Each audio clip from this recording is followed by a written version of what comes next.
Hello and welcome to the first programme in Sky One's coverage of the Zenith Data Systems Cup. This year we're going all the way to Wembley, covering every round of the competition. The venue tonight, Ayresome Park, where last year's finalist Middlesbrough take on Hull. And Middlesbrough gave us great value for money last season, going to their first ever Wembley final with goals like this one.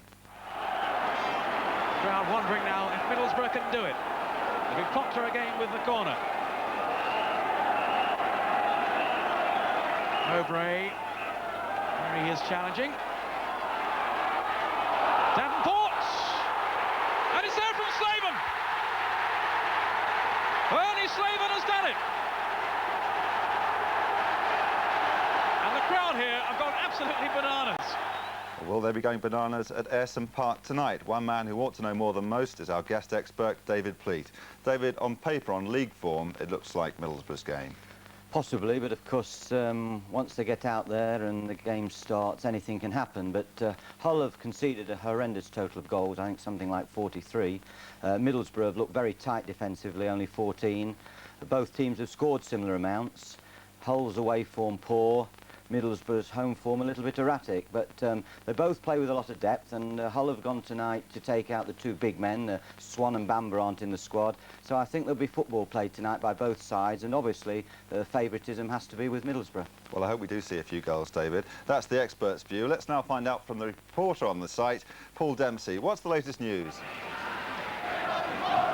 Welcome to Ayresome Park. It's cold, but it is exciting, and it's a winter to keep you warm all the way through to Wembley in the sunshine. We're at the home of a club on the up and up in Division 2 on the basis of Zenith Cup success last season. Colin Todd says Ayresome must become a stronghold, and teams, whether in league or cup, must fear coming here. Remember, Ayresome Park, where Borough nearly went down last season, but Zenith Cup success made it all worthwhile. Hull are in a terrible mess in Division 2, third bottom. Big changes for them, 4 from the drubbing at Bristol City last weekend. All change. Quick break and then back with the action. Indeed, thanks very much, Paul. Well, it sounds like they've got a fair old crowd there at Ayresome, a good atmosphere building up. We'll have the whole of the first half for you live right after this break.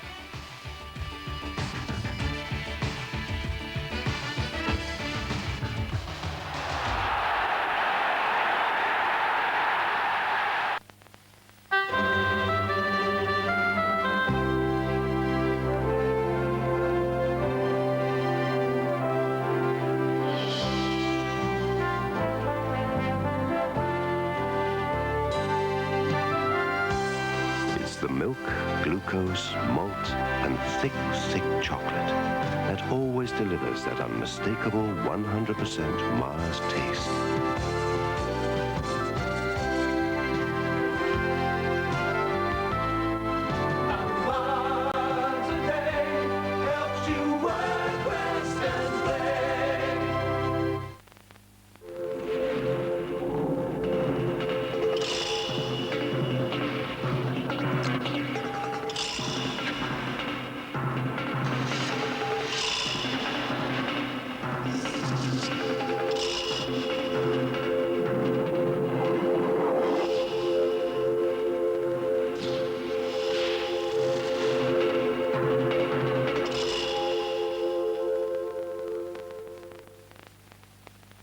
The time, Thursday at 11:30.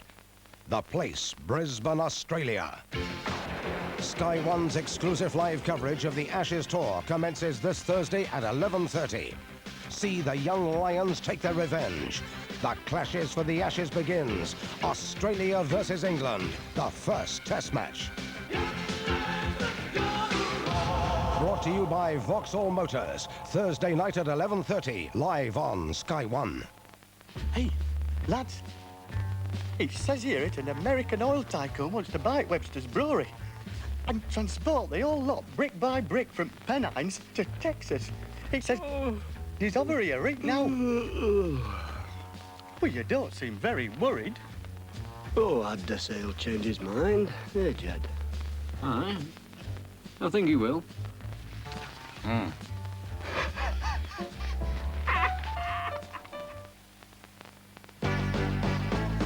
What's made with pure sunflower oil and has a taste that will make you shine. Vitalize. Say what? Vitalize.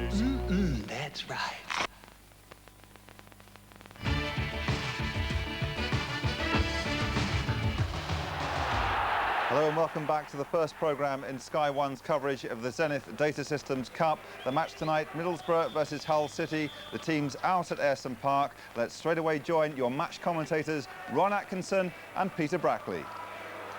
Very impressive away from Ayresome Park. It's the perfect chance for Middlesbrough to show their fans they can turn it on at home as well. One or two changes, though, from the side that won so handsomely at Portsmouth on Saturday. The players coming in, Simon Coleman starting a game, a first-team game that is, for the first time this season. Mark Proctor, he's back after a long injury layoff. And up front, Stuart Ripley replaces John Hendry. The word from Colin Todd, no serious injuries among those left out. He's just giving them a bit of a rest and a chance to bring some other players in too. Well, Ron Atkinson, what do you think the formation is going to be there? Well, Middlesbrough will line up 4-3-3. Three attacking midfield players, Proctor, Mustoe and Kerr. Slavin and Ripley probably interchanging an awful lot up front either side of Bird. Watch out particularly for number 8 Mustoe, who's an extremely dangerous breaking player. Well, the Hull side is very much an experimental one, certainly not the side that I saw lose at Bristol City on Saturday. A couple of youngsters drafted in to see if they can help lift the gloom. Mark Calvert and Paul Waits, and a significant role for Gareth Roberts, the veteran defender who's had a lengthy spell out through injury and loss of form. He'll be the Hull sweeper. Ron? Yes, Roberts will operate as last man, as Hull will operate a 5-man defence. Number 2 Brown, number 3 Jacobs. They'll be asked to support Palin, Calvert and Waite in midfield. The three basic midfield players. An awful lot of responsibility on number 11 Calvert, number 6 Waite, 2 young lads. And missing from the, that's the referee tonight, David Allison from Lancaster. I'm just saying missing from the Hull side, Dave Bamber, who played only the first half at Bristol City, and also Peter Swan. So then we're almost ready for the kick-off here. Hull City in their amber and black strip. Middlesbrough in the red shirts and white shorts. Hull to kick off, attacking the goal to our left in this Zenith Cup first round tie. Middlesbrough, the beaten finalists last season, 4th in Division 2, against Hull City, 3rd from bottom, who've conceded more goals in the Football League than any other team. Ian Hesford, the goalkeeper. I wonder if he's going to be in for a torrid time tonight against this free-scoring Middlesbrough side. Tony Mowbray. Came off Andy Payton, who will have the front runners role then, alongside Ian McFarlane.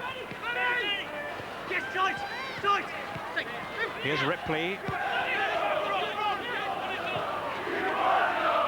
Mowbray. Jimmy Phillips, former Oxford and Rangers player. Colin Todd's first signing, Ian Bed.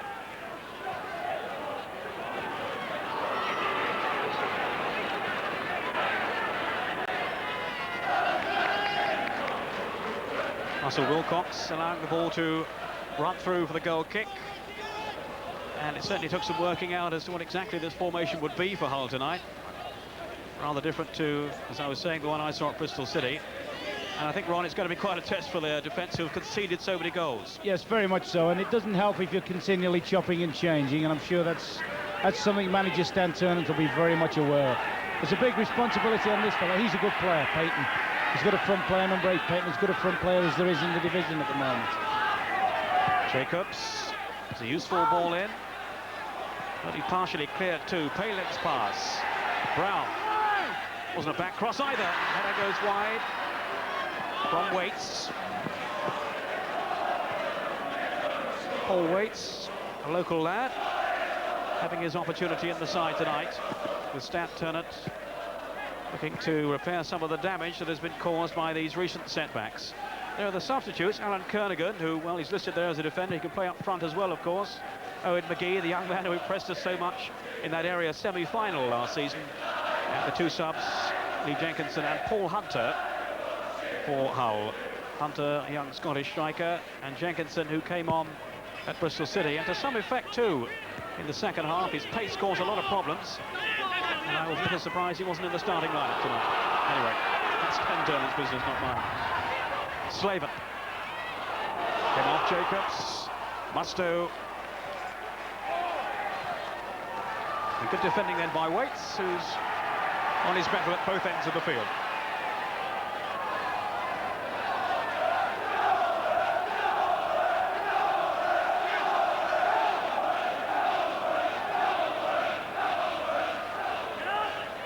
Looking for Ripley. Put the header on well, too. McFarland. Good reverse pass set to Palin. That was a foul. Tackled by Cooper. I think straight away, though, it's very, very apparent that Brown and Jacobs are going to be willing horses to do the job that's expected of them. Brown's already produced one cross in which number 6 to 8 may have scored a goal for Hull early on with the header. And now we've just seen Jacobs then breaking into the wide open spaces in the flank positions. Certainly the word I've had on Hull, Ron, I don't know how much you've seen of them, but they don't play bad football. They just obviously leak too many goals at the back, but we'll talk about that in a moment. This is David Mayle, former Blackburn player. Easily cut out though by Paul Kerr, but he was rather casual with his pass. Now Mayle's lost out. A lot of firepower in this Middlesbrough side. Slaven with 10 goals, Baird with 6, Kerr with 5. So they attack from all kinds of angles. Tony Mowbray, so much the strong man at the back in his testimonial year too at Ayresome Park.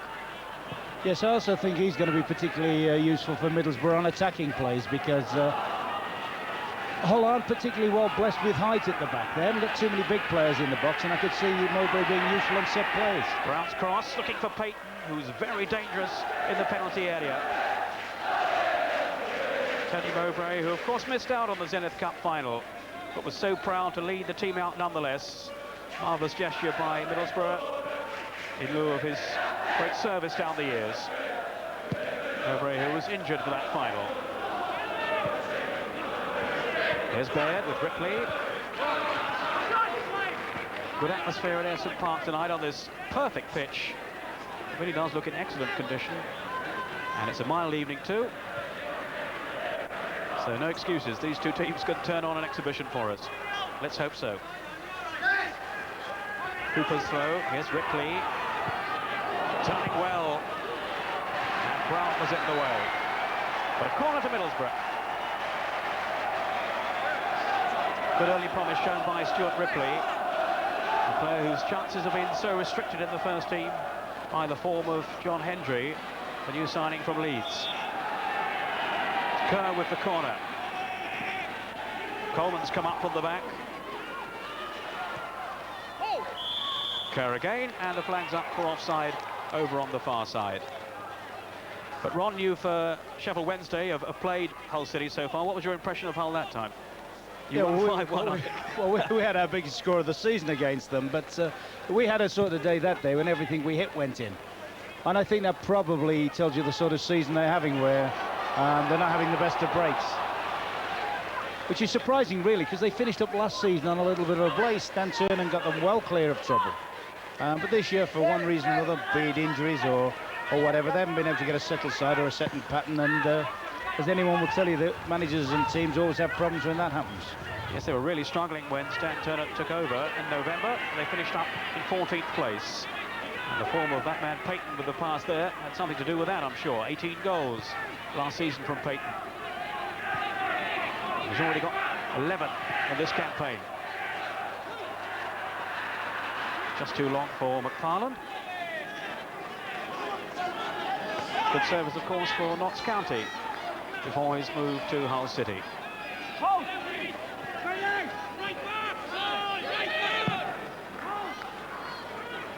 Ripley, Cooper, good throwing move here from Middlesbrough. Slaven now, the hero of their Zenith Cup run last season. Proctor, Phillips, all waiting in the middle. There's Ripley, and it was Mayle who whacked it clear. Proctor now, good drive. An ooh from the crowd. I'm sure they're delighted to see Mark Proctor back in first team action, having been out since the first day of the season.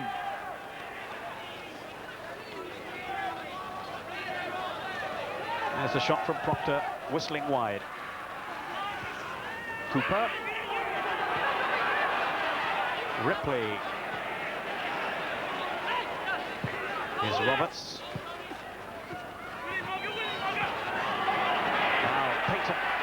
He has good pace, and he wasn't too far away then from finding McParland. No, but of course he only got his solitary sparring partner up within McParland. I'd like to have seen him go on alone there, Peyton, because he looks as if he got the legs of Mowbray. He is a very, very quick player, not too dissimilar in style to maybe somebody like Dean Sanders of Derby. And I think then, as I say, he got the legs on Mowbray and he was clear. I'd like to have seen him gone for goal on his own. Baird. It's Middlesbrough going for goal now. Ripley.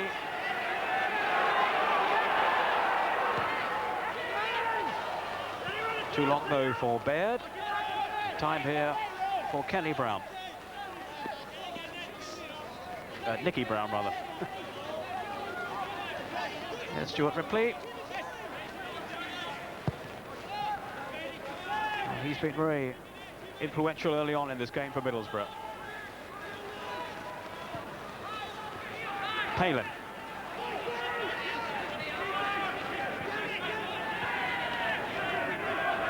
Palin again. What comes through him in midfield?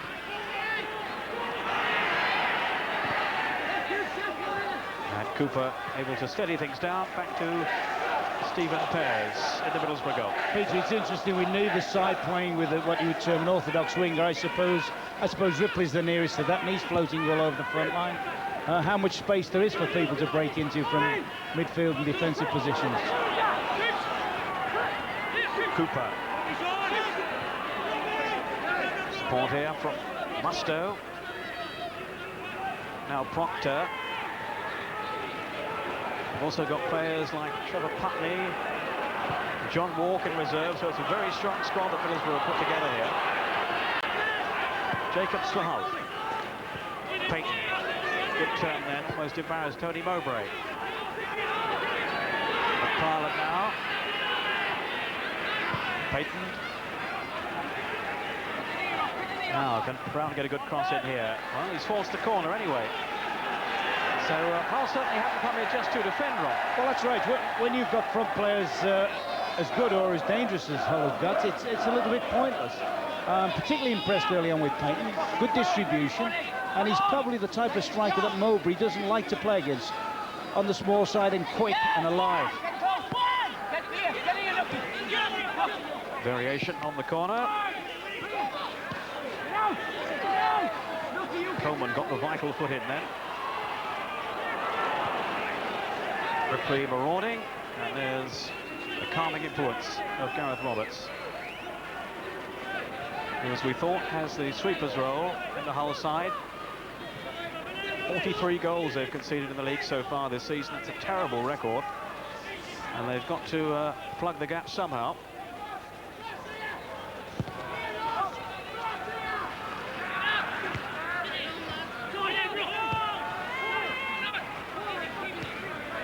I think one of the problems Hull may have to look for as well, Peter, is the sweeper system. They like to play the two markers with a spare man at the back. Well, what's happening at the moment is Middlesbrough aren't actually playing with two frontmen. They're actually playing with three men through the middle, and very often, instead of having a spare man at the back, Roberts is very often asked to pick up one of the three front players, with both the Hull full-backs playing very, very wide. It can often leave 3v3 in the middle of your defence. Here's Roberts now, 33 years old, a one-club man, extremely loyal servant to Hull over the years. But he's been out through injury and a loss of form too. Restored by Stan Turnant for this one. Free kick for the foul on Peyton, who's causing early problems for Middlesbrough. But no goals so far in this Zenith Cup first round tie at Ayresome Park. You're watching live on Sky. Roberts with the free kick. Given away to Palin, who strung some neat passes around the field on Saturday. A very creative player. Coleman, a powerful header away. Kerr. Off goes Baird. He's a strong and resilient striker, Ian Baird, and he seems to have settled now at Ayresome Park. Bit of a shaky start, but he's come through that. And he's won over the Middlesbrough supporters, no question. Cooper. Got out though by Waits.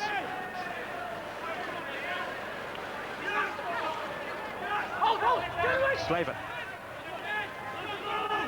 This is Musto with Proctor. Phillips in support too.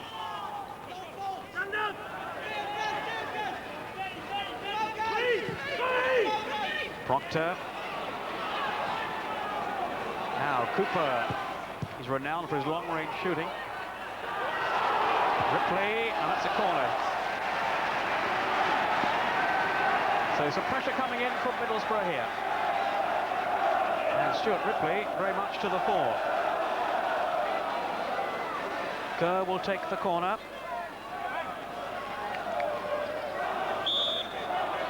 A line of defenders have come up from the back.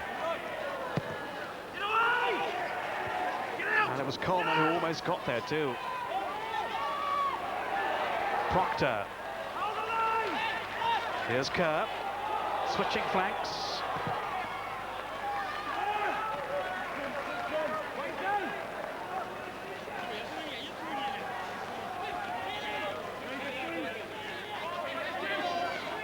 Ripley with Kerr.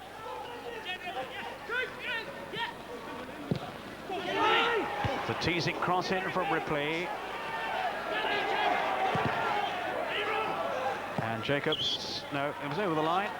Goal kick to Hull City. Ron Atkinson, your thoughts on the early minutes? Yes, bright.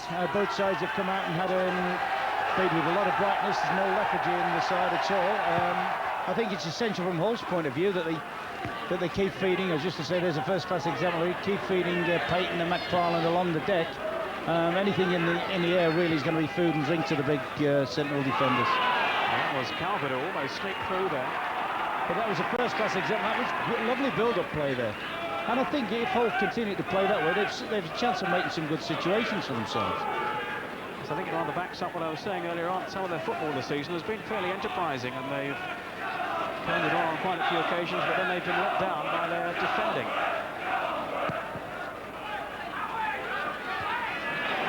Mowbray was the tallest defender then. Palin. Good skill. Got away from Ripley. Brown with the cross.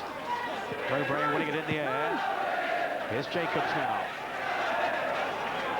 Palin. Two number 10s colliding. And Ripley running out for Middlesbrough. Here's Slavin now. Roared on by the crowd. He's such a favourite here. Wasn't a favourite with Colin Todd though last week. He subbed him off at half-time, and Toby Slavin left the ground in disgust. And I guess they sorted it all out now. A difference of opinion. A smile from Ron Atkinson, who's seen it all before. I was just thinking, surely the manager is allowed to have some sort of an opinion at half-time. There we are. It's 0-0. But a lot of early excitement here at Ayresome Park.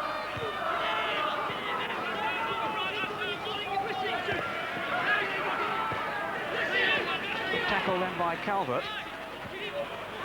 Cooper rather tentatively away. There's Payton, and surely impeded then by Musto. Free kick given by referee David Allison. Yes, I think the earlier stages show that both teams are tight. Both teams are trying to get people into midfield to hustle and chase the ball. I think the side that starts using the flanks first is the one that's likely to create the better goal-scoring opportunities, because I said earlier in the commentary that there is an awful lot of room to play out in wide positions. I wonder how much John Hendry is being missed by Middlesbrough. He's been so effective for them. Very much a wide player, of course, and a player full of pace and trickery. Kerr was showing plenty of skill then, until his run was very crudely curtailed by Wayne Jacobs. It was a bad tackle then. And that will earn him a stern ticking off at the very least. Yes, Kerr seems to produce for us every time, doesn't he, in these competitions? I remember last year against the Villa in the semi-final, had a particularly good game. He's still on the transfer list here, having been out of favour for a while, but he's forced his way back into the side. And the feeling is he's producing some of the best football of his career at the moment. Cooper taking the free kick. The flick on. Only just wide from Tony Mowbray. Yes, I've got a feeling he's going to be particularly dangerous as the game goes on in those situations. That was a nice run across, actually. They've done 2 decoy runs. Now all of a sudden you see him get just in front of a defender. Slightest of glances. That he was a little bit unfortunate not to be in the top corner there. So a let off for Hull City. A good running here by Calvert. He timed that run perfectly. And Middlesbrough almost caught out there by that sudden burst from Mark Calvert, who's having a good match here.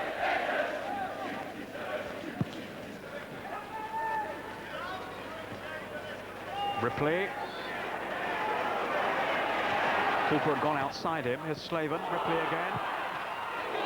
Not a bad strike either by Stuart Ripley, who's clearly determined to make an impact in this game.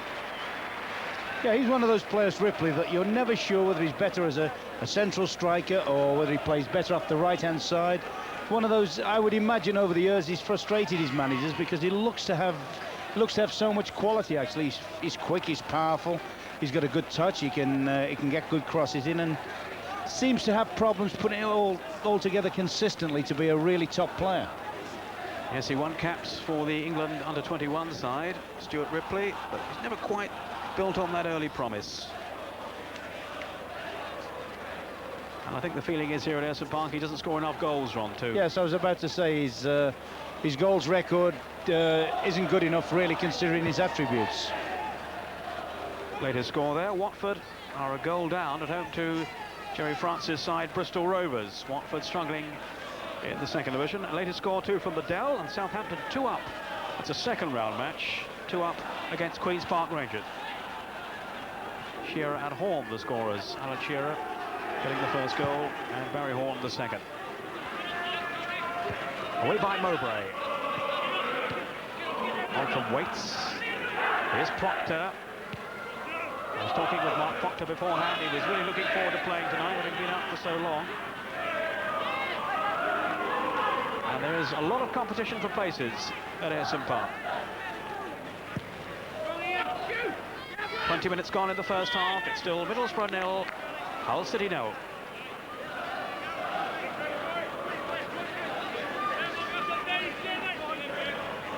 And Roberts leaving the free kick to goalkeeper Hesford. Cooper with the header.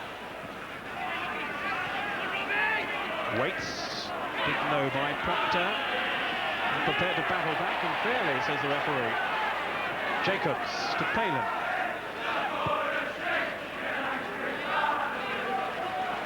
Not afraid to use the width of the field. Lee Palin. And the referee waving play on, allowing advantage. Taken up by Slaven and then given away to Palin. And there's a chance of a swift counter-attack here. But Kerr winning possession back for Middlesbrough. Proctor. Cooper's made the run outside him once more. So often adding his support to these attacks. And that was Wilcox who hoofed it clear. Middlesbrough throw. Ripley. Here's Kerr. Yes, that's the move leading up to just prior to Kerr's shot. That's the first time Cooper's come in a wide attacking position. Both he and Phillips have supported play and have got up the field, but they've come fairly narrow. There you see, or we saw just earlier, Ripley ran the marker off the flank, let Cooper in. You can see how dangerous it is when they can get farther down the field and produce a better quality ball into their front players.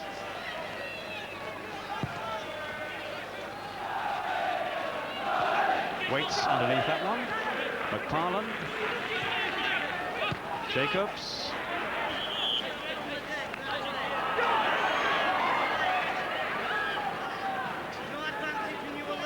Certainly strange to think, though, we haven't had a score and haven't really had a good strike at goal, considering how well both sets of front players have played.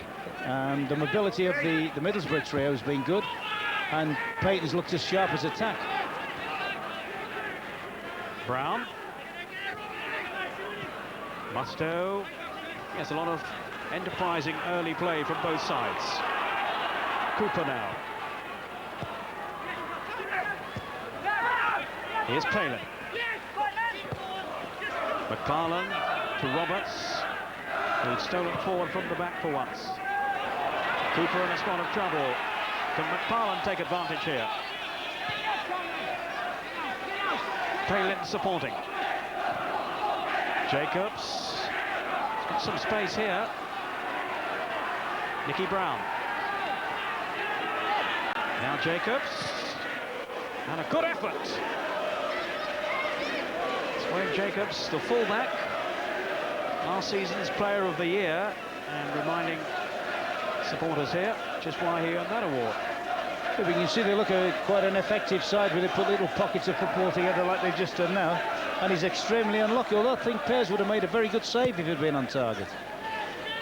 Also watching this game with us, of course, is David Pleat, the Leicester City manager. David, what's your assessment of the play so far? Well, there's a downside to every system, and Hull are trying to, if you like, make sure that they're tight at the back and play with the three central defenders, with Roberts playing behind Wilcox and Mayle. But of course the downside to that system at the moment is with the two front players, Payton and McFarlane, Middlesbrough are able to get out too easily at full-back, and I think that Cooper could be very influential in the game, and if he continues to get some balls served to him in wide positions, he'll continue to get forward and could create damage with Ripley attacking Jacobs. But it's an enjoyable game, but only about 7 strikes between them at goal so far.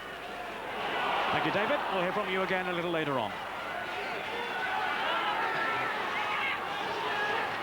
Hull again closing down very well. Here's McFarlane now.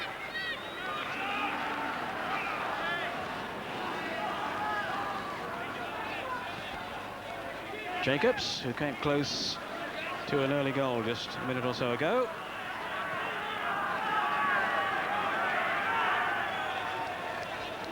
Esford, who's the captain of Hull City.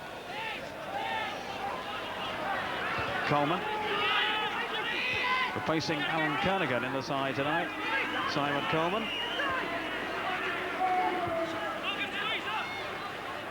Plenty of time here for Roberts.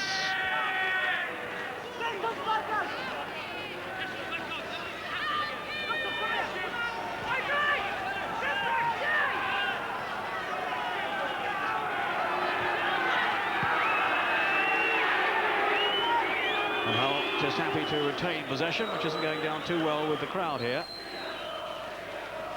I haven't heard from my friend the Bugler yet. Those of you who are watching last season's games here or involving Middlesbrough may remember the Bugler, who we saw heralding almost anything in the game, really. Throw-ins, free kicks, he didn't mind. Always made himself heard. But no sign of him as yet. Perhaps I've missed him somewhere. I think we made him a celebrity up here anyway.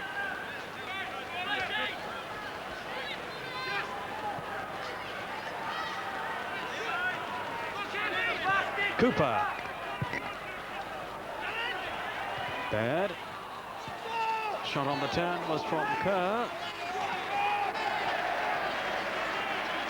who still reckons he is more of a striker than a midfield player, but that's not the way they see it up at Ayresome Park, and they prefer him to play on the left side of midfield.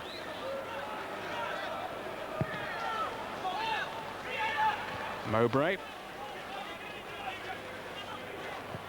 Coleman. Off goes Slaven. Now Phillips. Baird rather turned back into trouble then, and then lashed out at Calvert. And he can be a rather volatile character, Ian Baird. Says he's calmed down a bit, but he's had 5 settings off in his career. And that has been, hasn't it, Ron, the question mark against him is his temperament. Yes, to say he's fiery or has been fiery is a little bit of an understatement. Roberts taking the free kick for Hull City, who've given a good account of themselves so far. Coleman. That was coolly done. There's quite a battle on for the central defensive role alongside Tony Mowbray at Ayresome Park. Coleman and Kernigan fighting it out for that place. And Kernigan has had the vote so far this season, but Coleman getting his chance in this game.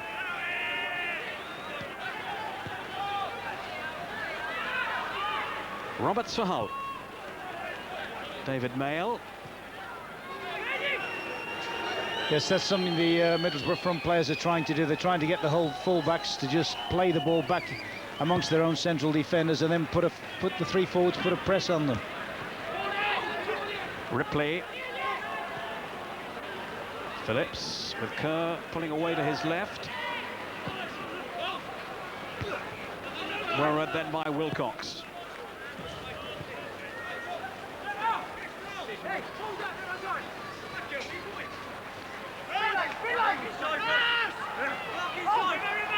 Ripley ran away from him. And a little bit of that early cohesion that Middlesbrough were showing, just drifting away from them in the last few minutes. And I would think, Ron, Hull will be the happier of the two sides at this stage. Very much so. I think they've made the clearer openings. I mean, I think they've had the best opening of the game, the early one that the lad Waits headed wide. A couple of good shots. Middlesbrough's best effort, probably the one from Mowbray, the glancing header. Here's Baird now. Coleman.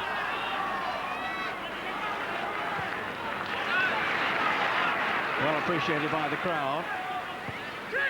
He's very much a favourite here, Coleman. Proctor now.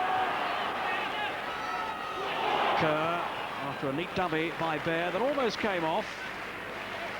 Yeah, what's happened as well, of course, is because there's a lot of men in midfield, the ball's being knocked about very crisply and quite accurately.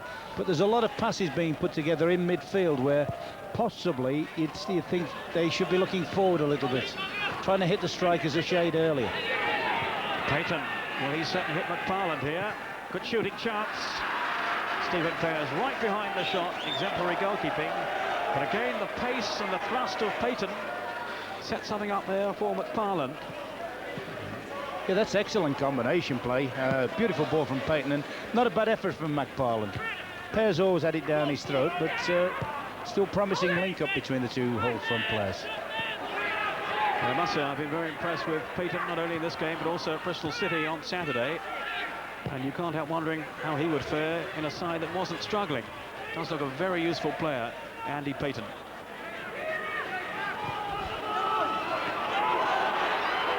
It's Cooper.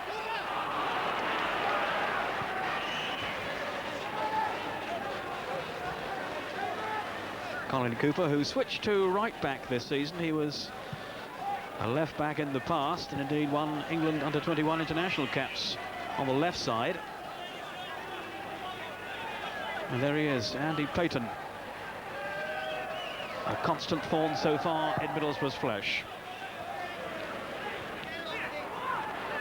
McFarland.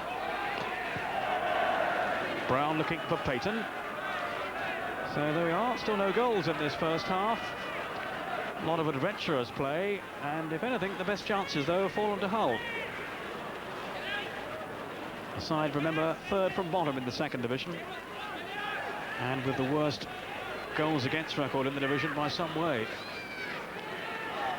But they've looked a bit tighter tonight. Here's Mayle. Taylor. Another little problem Hull must have from time to time when you talk about changing teams, or changing the team around. Let's just watch this develop. Is the very fact that some weeks, of course, they operate with Big Swan and Big Bamber up front alongside Payton. So consequently, midfield players and wide defenders are sometimes attuned to just whacking the ball in there for them. For the lads that are good headers. Now all of a sudden they've got two small players up front that badly need the ball serviced along the deck. Yes, certainly a different combination to the one that started on Saturday at Bristol City, although of course Payton was playing, but Bamber was out there, and Peter Swan had to go up front as well in the second half when Bamber failed to reappear for the second half. But here's Slaven now for Middlesbrough, hoping to profit from that flick on by Baird, and Slaven's done well. Kerr almost reached it. In goes Musto, and eventually it's cleared. But a moment of danger then, certainly, in the Hull penalty area. Proctor now. And he's made a very composed return to the Middlesbrough side, Proctor. Just had 10 minutes as a sub on Saturday. And that was his first active duty since that first game of the season. Calvert, that was clumsy, and he panicked then. Palin now. Brown. Looking for Payton. And he had the strength to hold off Mowbray. Palin. McFarlane. Well read by Cooper.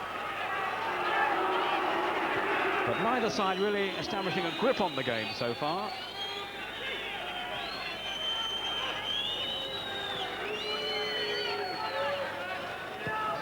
Roberts. Good running by Palin. And it was Phillips who steered it back to Stephen Pears. Well, we are two famous names down there alongside Colin Todd. David Nish, two Old England colleagues together there. David Nish, of course, the assistant manager here to Colin Todd.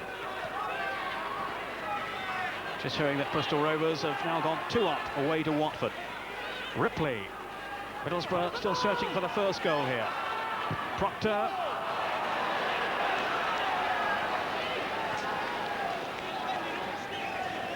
There we are, confirmation of another goal for Bristol Rovers at Vicarage Road.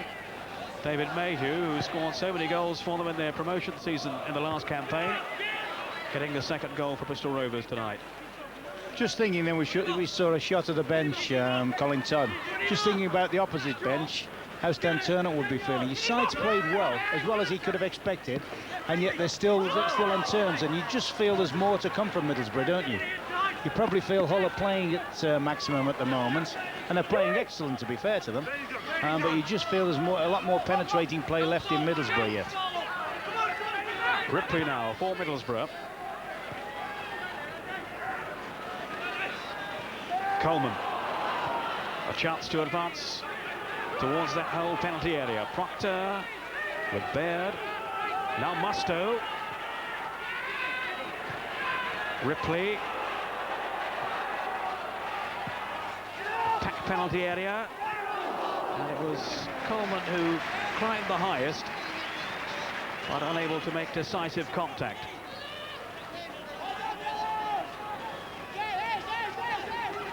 Simon Coleman, who played at the Wembley final when Middlesbrough put on such a fine display before eventually going down to Chelsea.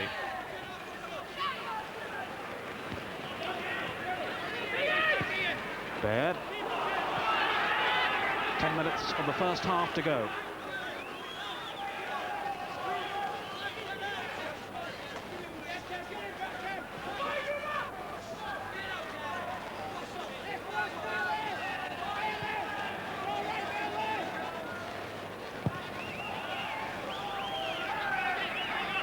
Mowbray underneath that one. Look on by Payton. Waits now for Hull.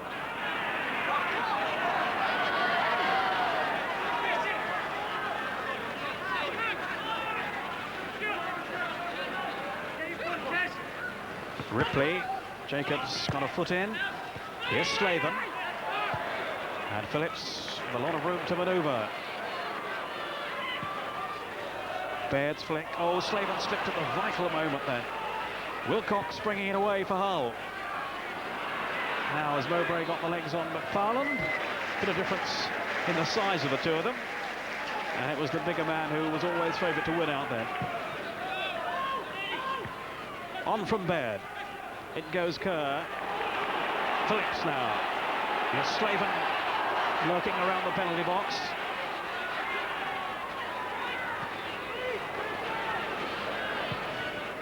Cooper. Flags up, offside.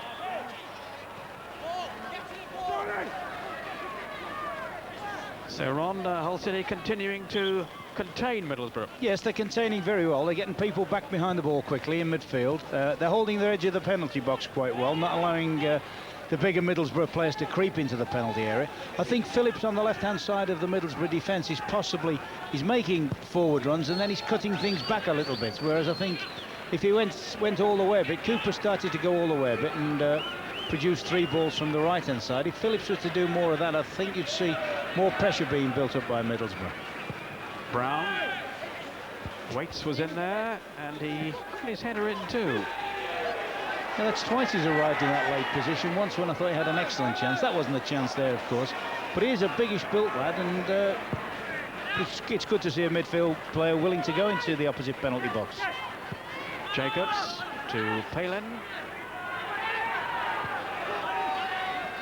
Hull City so far matching Middlesbrough stride for stride in this first half.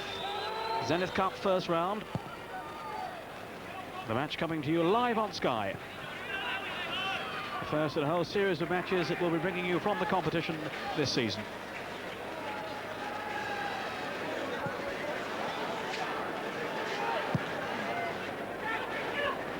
Up goes Ripley with Jacobs. Baird now. Ripley. Here's Cooper.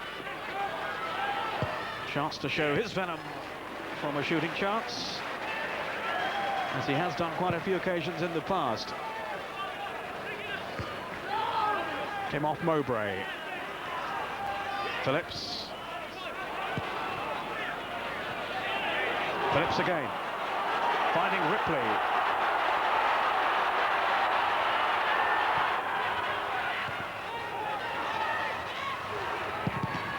Phillips with the shot charge down. He got a second chance on the other foot this time.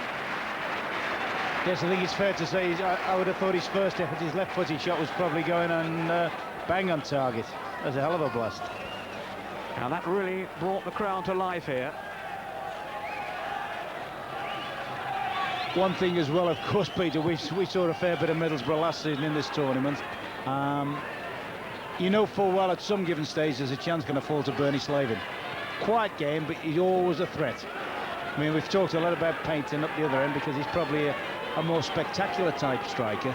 But Slavin's one of those that's always stealing about, looking for space, looking for the last little opportunities.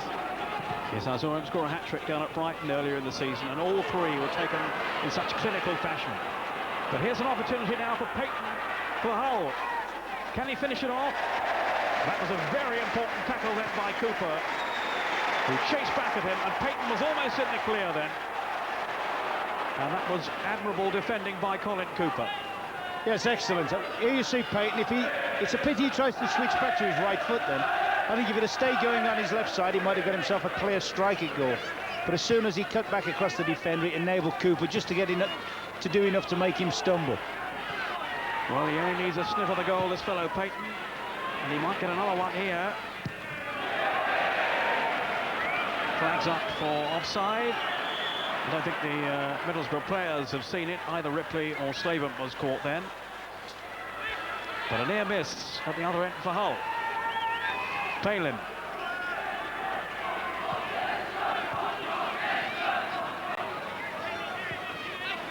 Palin again, finding Jacobs this time. Wilcox, former Northampton defender, one of the newcomers at Hull this season.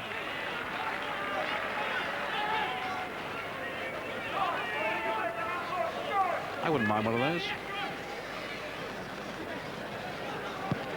What flavour were they on? Did you notice? David Mail with the header.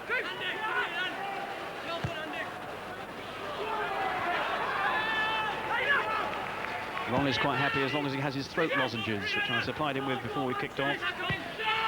I haven't seen any of them since.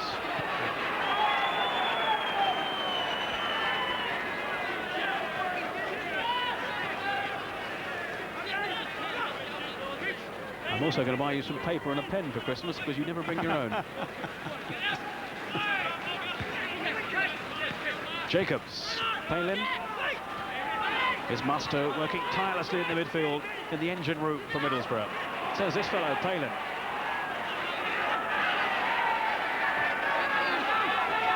Now waits. And the cross too close to Stephen Pears. Certainly too close to a goalkeeper of his calibre. And his form in goal has been one of the reasons behind Middlesbrough's success so far this season. Up there challenging for a promotion place. With the likes of Oldham, West Ham, Millwall, and dare I mention it, Sheffield Wednesday.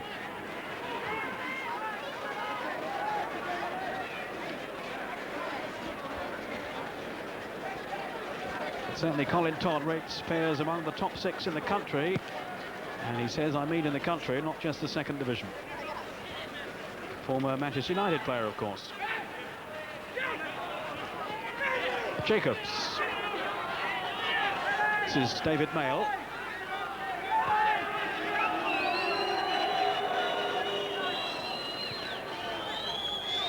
Another goal for Southampton, so it's turning into quite a night for them against Queen's Park Rangers. And Alan Shearer has got a second goal there, one of the most promising up-and-coming young players in the country, Alan Shearer. He's got 2, Barry Horn the other one for Southampton. 3-0 at home to Queen's Park Rangers so far. That's the second round match in the Zenith Cup. Mickey Brown has gone away from Phillips.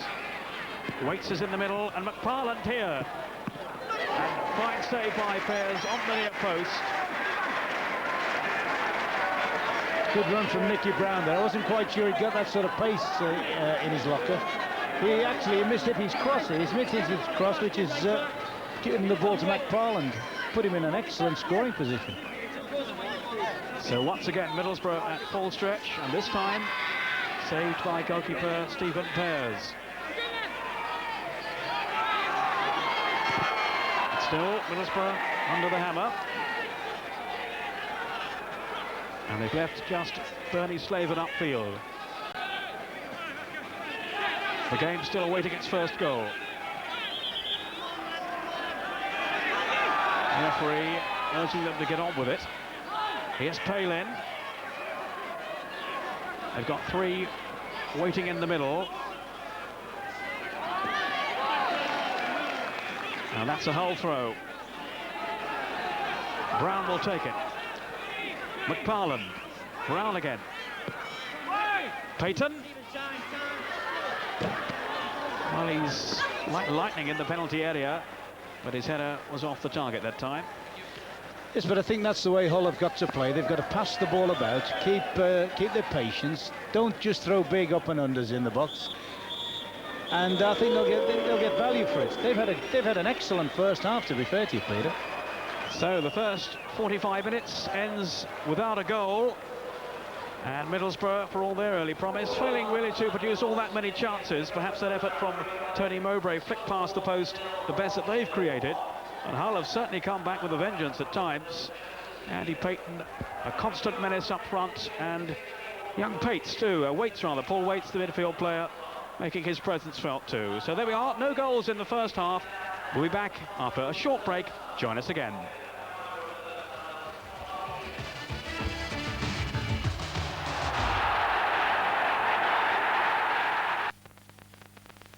A modeling agency somewhere in downtown Burbank. Can't we find ourselves somebody real? Not too bright, maybe a spare tire around the middle. I want ordinary. I want run-of-the-mill. I want this guy. Give me this meat puppet. Now, let's see how good your powder really is. On muck like this, my old powder had its work cut out. It did pretty well, considering. Then I discovered Ariel Ultra. Who'd think something this simple would make such a difference? Look, with socks this filthy, this is sometimes what the best conventional powder can do. But Ariel Ultra gives you visibly better cleaning. And with my lot, could I settle for anything less? Ariel Ultra, visibly better cleaning. Demo speaking. Commissioner Drughole's office. Modern technology can make a fool out of anyone. And the new Sony E-Series Trinitron is no exception. Because with 3 separate speakers and Nicam digital stereo, the sound is so good.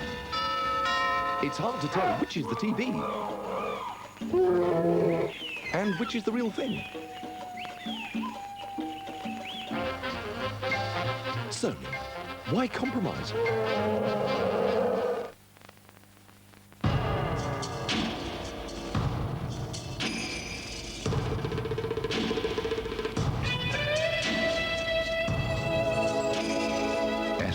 Quality motor oils. In tests, most cats said their engines preferred them. 17 years ago, a priest gave his life to save a young girl from hell. Now his soul belongs to Satan. The Exorcist 3.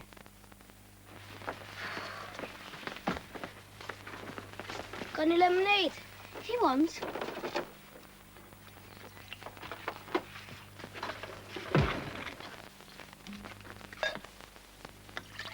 Milk! Ugh! It's what Ian Rush drinks. Ian Rush? Yeah, and he said if I didn't drink lots of milk, when I grow up, I'm going to be good enough to play for Accrington Stanley. Accrington Stanley? Who are they? Exactly. Now, get off. Give me some. Get off. Turn pork chops into a midweek treat with Home Pride sweet and sour cooking sauce. Mmm, it's as good as a takeaway. He's taking it away. I say.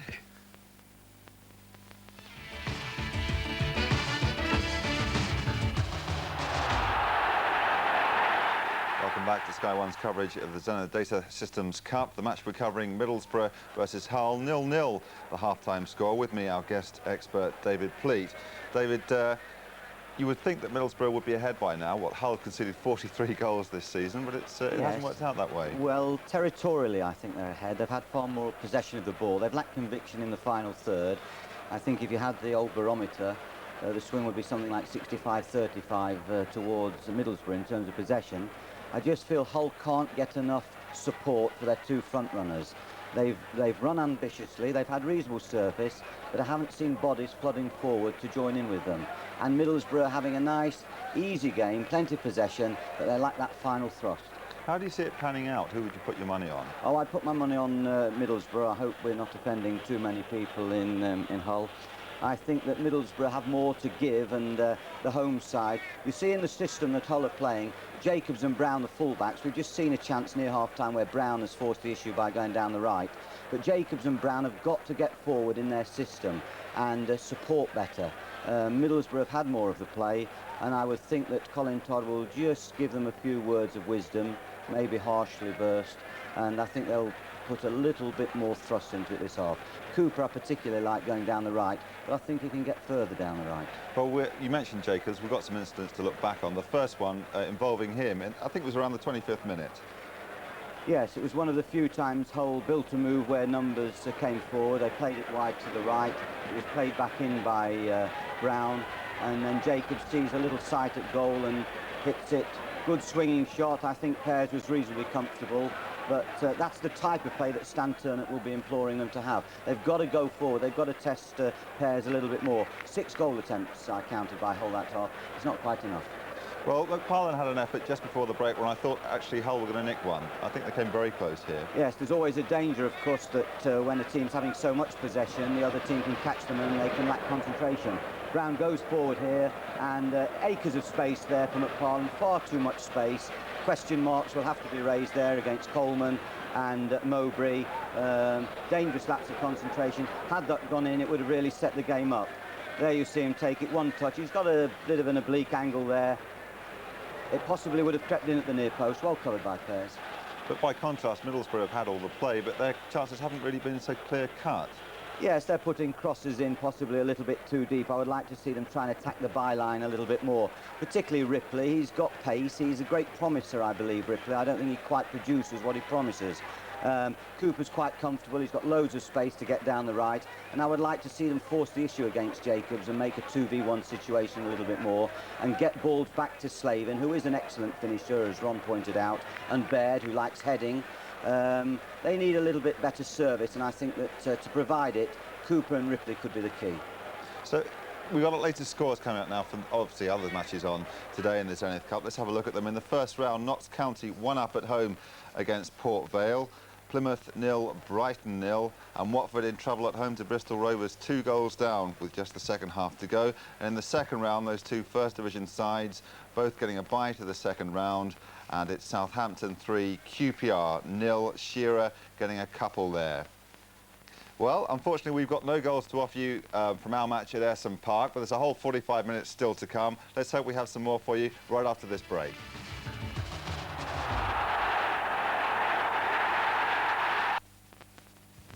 It's the most eagerly awaited contest on the cricket calendar. There won't be a spare seat at the Gabba. And don't forget, this is really the one that matters. The Bulldog is ready to bite back, so join us for the clashes of the Ashes.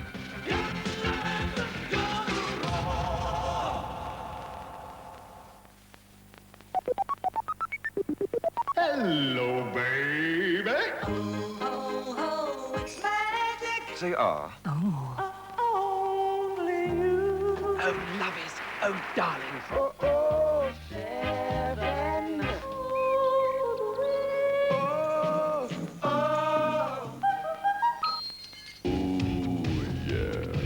It's the air in your arrow that makes you go, oh. Come here, bye. Yeah.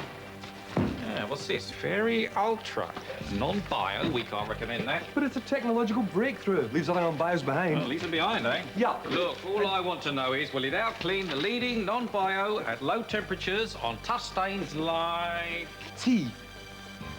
Beetroot. Beetroot. Yeah, piece of cake. Well, we'll soon find out, won't we? Give us a clean, will you? Ah, I knew it wouldn't shift the beetroot. No, this is the Fairy Ultra one. It did shift it. New Fairy Ultra. At low temperatures, all it leaves behind is other non-bios. There's a magical place, we're on our way there. With toys in the millions all under one roof. It's called Toys R Us. And after bedtime, when dark nighttime falls, Jeffrey and helpers stock up all the shelves. From ceiling to floor, books, board games and bikes, teddies, puppets and dolls, there's spaceships and trikes. There's millions, says Jeffrey, all under one roof. It's called Toys R Us, Toys R Us, Toys R Us. Discover the world of the 16-bit computer with the Atari Discovery Pack for less than £300.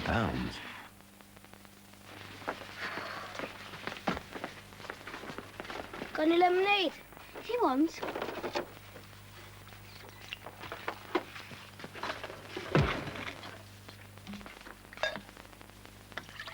Milk! Ugh! It's what Ian Rush drinks. Ian Rush?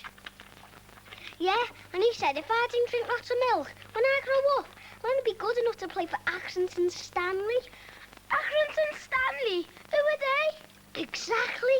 Now, get off. Give me some. Get off.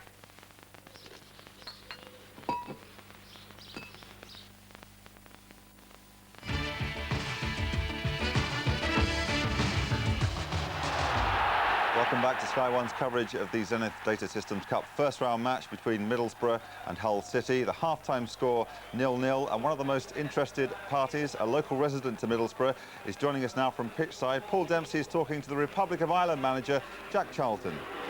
How long, Jack, how do you think it went first half? Well, it was a little bit disappointing first half, actually. The Middlesbrough finishing wasn't very good. They had a few chances where they made it get the head down and hit the target, and they didn't. The best chances are for the Hull, actually. They had one in the first half, a good cross on the header, which you might have picked up. Thought the boy could have done a lot better with that. And they've had a couple of good opportunities inside the box.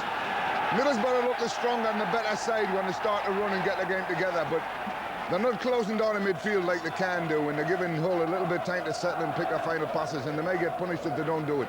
I should imagine Collins told them to just tighten things up a little bit in the midfield and get the ball forward and support your forwards a little bit quicker. They're not doing it as well as they can, Middlesbrough, tonight. Let me ask you this. You got the largest cheer of the night when you came out to take your seat before play. Does it ever make you think again about going back into club management? It makes me more determined not to. You make enemies of club management. No, I have no intention of going back to club management. And very quickly, no time for fishing as a consequence at club level. Well, we've always got time in the job I'm in now to do a little bit of both. But I prefer the football. OK, Jack. Nice to speak to you. We'll pick it up again with Peter Bracken. There's a next to Jack Charlton there, former Middlesbrough manager, of course. And still enjoying his football wherever it is, but club or international level. Middlesbrough looking to start the second half with a flourish here. Kerr driving it in. Another corner conceded. So perhaps a few stinging words from Colin Todd, the manager, at half-time. Middlesbrough certainly not the best 45 minutes they've produced so far this season. In contrast, Hull will be pretty pleased with their night's work so far. Hesford holding on. Burly figure. The goalkeeper of Hull City.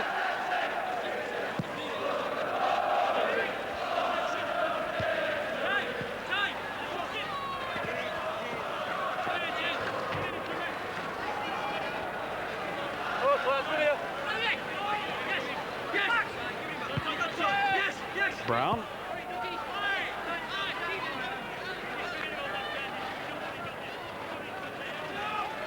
Just checking around the field, no substitutes on so far. And it's worth looking with these two teams in their recent games. Both teams have taken a man off at half-time. Slaven for Middlesbrough the week before last, and on Saturday, Dave Bamber, as I mentioned earlier on, didn't come out for the second half for Hull at Bristol City.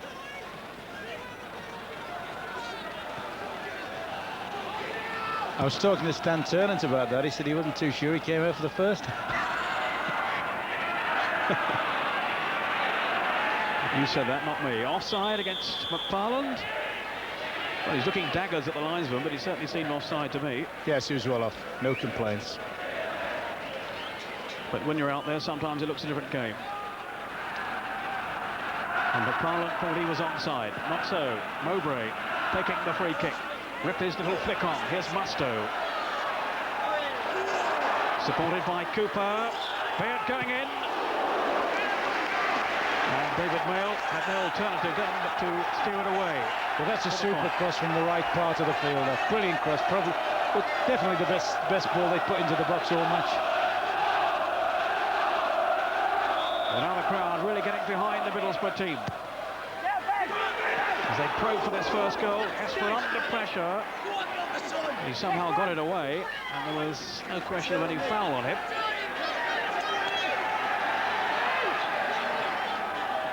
Proctor. There's Coleman. Kerr. It squeezes wide, and it's a goal kick. No joy for Mowbray or for Kerr. Yeah, you get the feeling at the moment, Middlesbrough, and this is a typical example of putting more power into their game. I mean, that was the one centre half up the field trying to keep the ball in play into the danger zone. There he goes, Coleman gets his header up. Oh, faintest of touches. So it stays at 0-0. And just to point out, if it stays this way after 90 minutes, we will have extra time and then possibly penalties if they still haven't settled it. It must all be finalised tonight. So we could be in for a long night, Ron. Haven't got much on tomorrow, have you? It's part of training, no doubt. Cooper. His service from those flanks, so important to Middlesbrough. Mowbray. What a strong and resilient defender he is.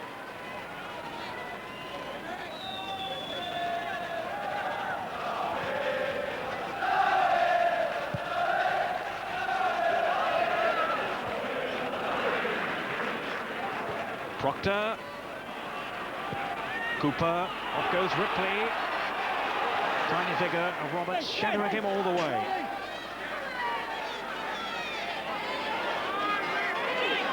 Still Ripley, and his perseverance earns him a throw anyway.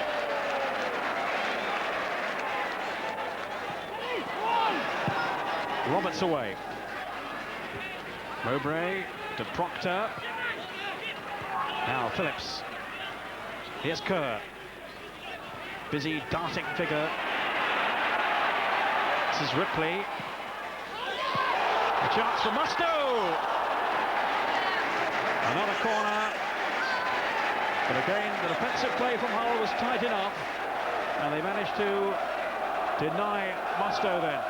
I'm surprised how little Mustoe's done that all evening. That was something I would have expected from the word go, to see Mustoe constantly breaking into Hull's penalty box. Mowbray, the big number 4's come up from the back, it almost reached him. This is Baird.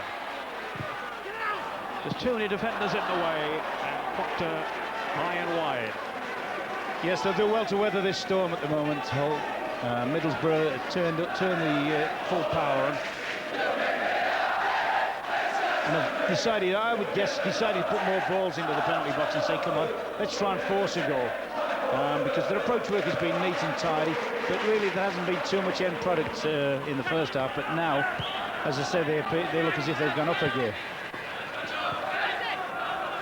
And you do, in all fairness, but you get the feeling that they're a more powerful side anyway. Latest score there: Peterborough 2, Hereford 0. That's from London Road. And Scunthorpe 0, Rochdale 1. Proctor trying to force his way through. Well, they have reserved their better performances for their travels so far this season, Middlesbrough. 5 away wins in the league, so they're anxious to impress at home. Now, once or twice they've slipped up against allegedly lesser sides. That's Phillips. There's a long, long way out, though.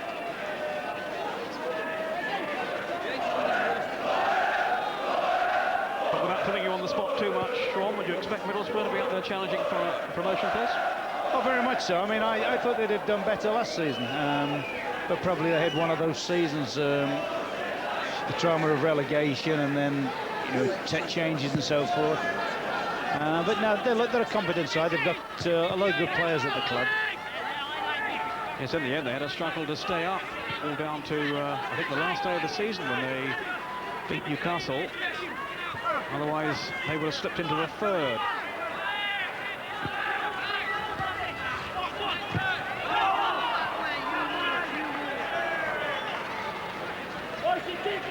And the winners of this tie will be away to Manchester City in the second round.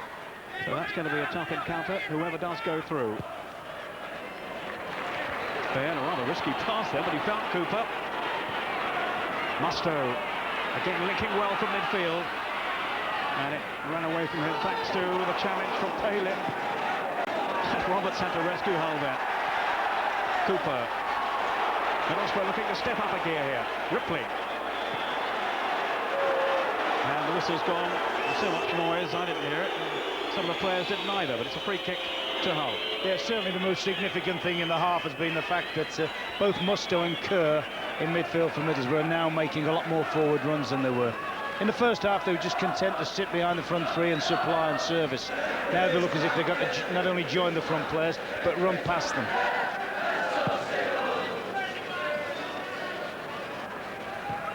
Waits.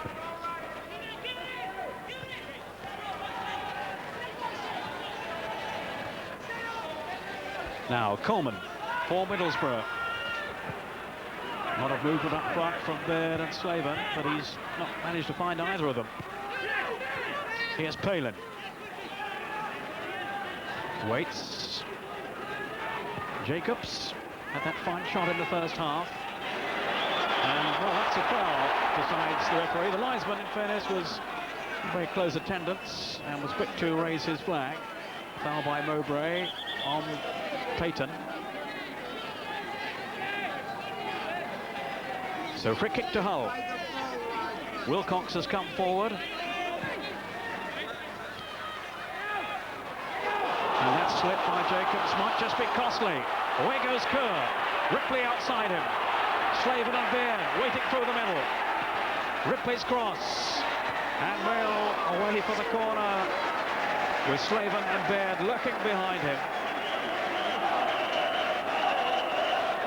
Swift break then from Middlesbrough. All stemming though from a slip by Wayne Jacobs. David Mail, more than 200 first team appearances for Blackburn.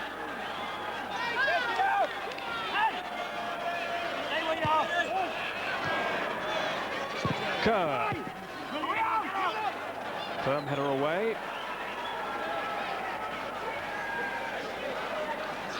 Just over 10 minutes gone in the second half. Still Middlesbrough 0, Hull City 0. Zenith Cup first round. Toy at the last. And there was an almighty collision then as Mowbray went in. And I'll be surprised if one or two players aren't hurt after that. Well, that was a magnificent piece of defensive play here. Big, deep cross, and Mowbray's thundering in, and Roberts, somehow acrobatically agile, just gets his toe in and keeps his side in the game. That was absolutely brilliant, brave defending. It looked as if Hesford, then the goalkeeper, collided with Mowbray. But as Ron's saying, just look here at that last-ditch tackle by Roberts. He really had to stretch then. I don't quite know who caught who, but hopefully they're all okay. Here's Mowbray. It'll take a lot to force him to leave the field.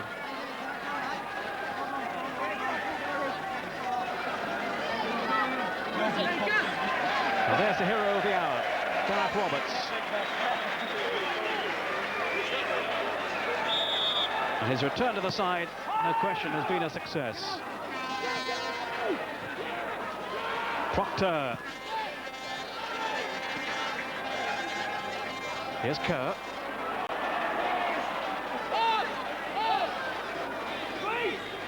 Cooper. Was that out of play? Yes. Signalled by the linesman.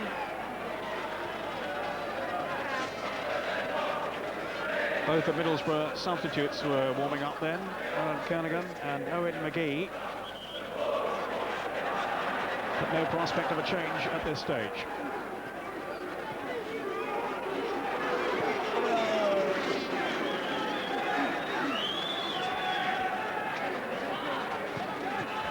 But just a hint, Ron, that Middlesbrough now are beginning to take control. Yes, I mean, what they've stopped doing, they've stopped Hull supplying their front two with the quality of pass they were doing in the first half. Palin was far too casual there. Ripley. Do not punish them here.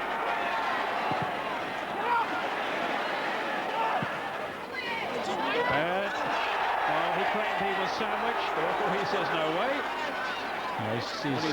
He's trying to con the referee there. Full marks through. He's trying to con him. He's got on the back of Mail and got in between Brown there. But the referee's having none of it, and rightly so. And he's kept charge well tonight, as referee David Allison from Lancaster. But it's becoming increasingly apparent now. As soon as Middlesbrough break forward, how Mustoe and Kerr both bomb off in support. There's Cooper in firmly, but Ripley won't keep the ball in play. So a throw to Hull City. I'm a little bit surprised that the goalkeeper, Hesford, here doesn't start to try and use it a little bit shorter from the back. Something that'll do, that sort of thing. Calm the game down a little bit, give his team a chance of a little breather. Constantly by just knocking it up on top of Mowbray, he's coming straight back at them now. Cooper. Turned into a free header, really. Here's Slaven. Still really drifting in and out of the game, Bernie Slaven, but he can be so dangerous, as we know. Well, that's right. Half a chance comes his way. Sorry, that's right, because you can't, in all fairness, expect the likes of Payton and McParland to just go to war in the air with people like Coleman and Mowbray. They've got to have some sort of quality to build on, and I think Ian Hesford in goal could just shorten his game and maybe try and find his spare defender more with the ball. Ripley. Here's Slaven now. Good crossing, looking for Kerr. Well, Proctor climbed well, but he couldn't beat Hesford. It's Mowbray. Palin. Developing into an excellent contest now. And Hull will still feel they're in there fighting. That's a foul, surely. Free kick to Middlesbrough. Foul on Robbie Mustoe. £375,000 signing from Oxford.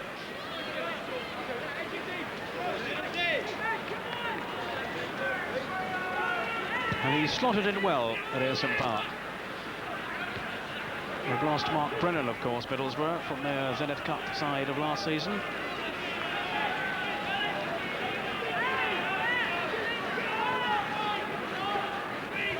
Cooper. Ripley. That looked to be handled then by Mustoe.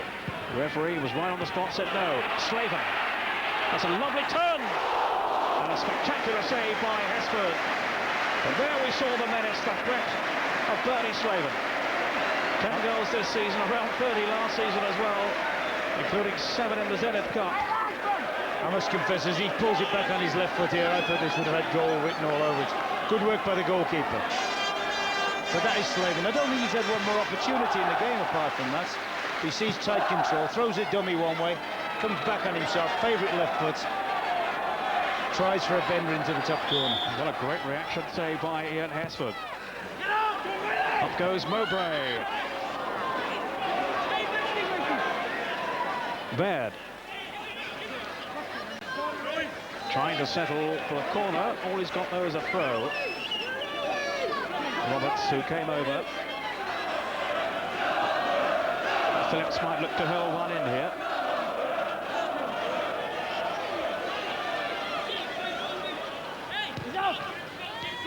Here's Phillips now.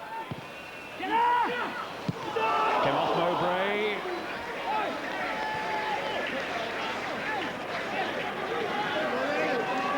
Well, he's certainly made his presence felt in the penalty area, Tony Mowbray. 17 minutes into the second half. Still Middlesbrough 0, Hull City 0. McFarlane, a little unlucky then. Yes, if his first touch had been a little bit sharper, he'd have found himself one-on-one with Pears. Good jump by Baird. Wilcox, though, was policing Slaven.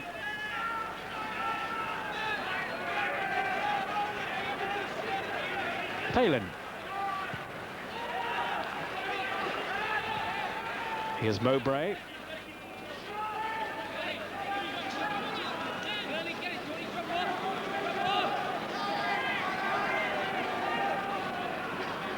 Cooper taking the throw, looking for Ripley. Palin, though, for Hull. Calvert.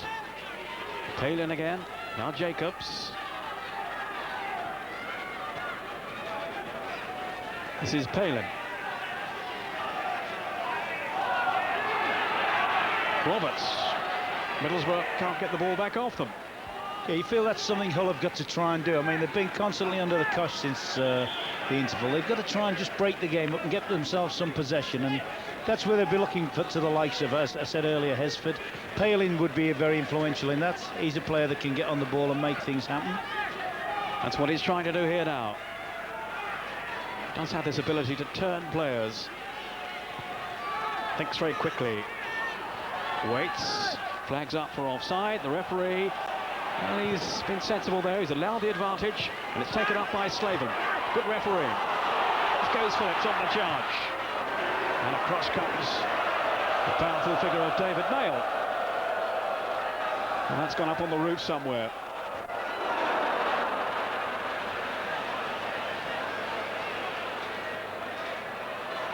Mayle only as far as Proctor. This is Mowbray. Now Coleman. Middlesbrough capped here in the Hull half. Slaven. He can't allow him any space. Ripley. Cooper. Faced with a crowded penalty area. In goes Slaven. Phillips trying to line up the shot. Baird now.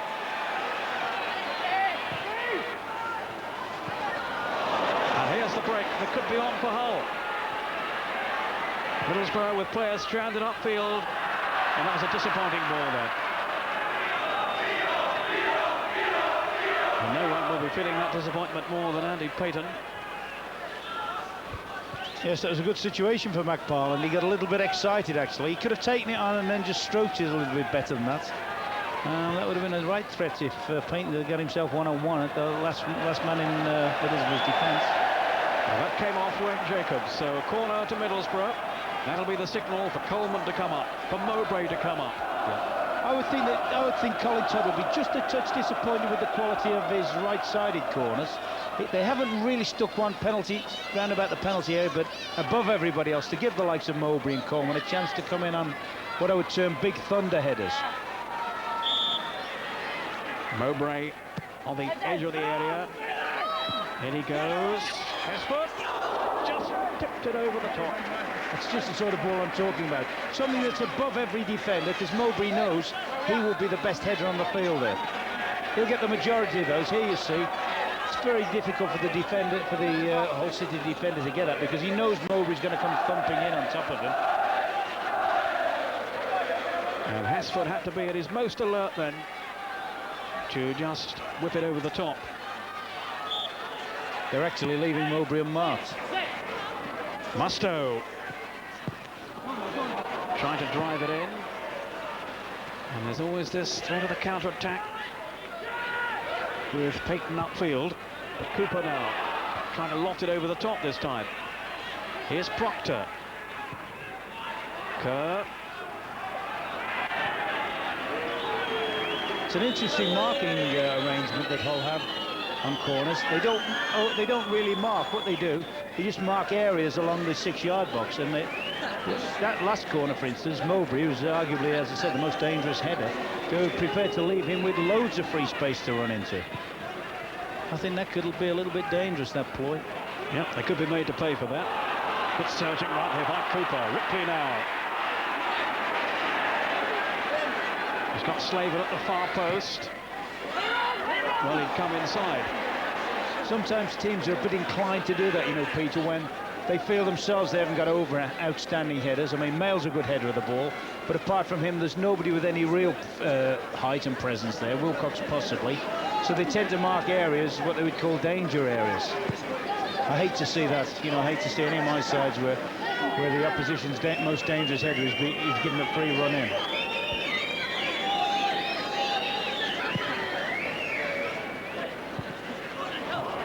McFarland waits. Coleman, though, had read it well and made sure the ball was shepherded back to Stephen Pears. Kerr now does seem to be playing with so much more confidence this season, Paul Kerr. Perhaps really stemming from that Zenith Cup performance that he gave against Aston Villa, although he didn't feature in the final. I know he was very disappointed by that. He's also got that facility that he started off as a central striker, and when he gets into forward positions, he doesn't feel uncomfortable. I think they're doing their best at St Park to urge Paul Kerr to go forward. That was a good effort then. The whistle had gone anyway, but Bernie Slaven thought he'd have a crack. Now, I was just going to ask if you felt a substitution might be imminent, and here is one now. And it's going to be a double substitution too. Roberts is going off, and also McFarland. So on comes Lee Jenkinson and Paul Hunter. Which tends to suggest, Peter, they're going to abandon the sweeper system. Because I think that can only be tactical, because Roberts was playing quite well, actually. It stuck at his task, played gamely, and of course, as we saw earlier, it's kept them in the game with that brilliant recovery piece of defending. Jenkinson's an interesting one, left winger, with a trick and some pace. Very quick. Certainly at Bristol City Saturday, came on second half, and as I said earlier on, he caused a few problems. Here's Baird now. Slaven.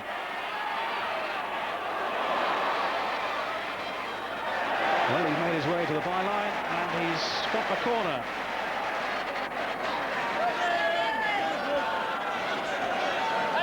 Kerr inevitably trotting over to take it.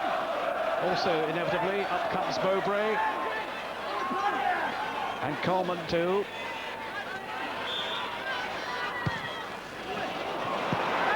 Not the best of corners, though.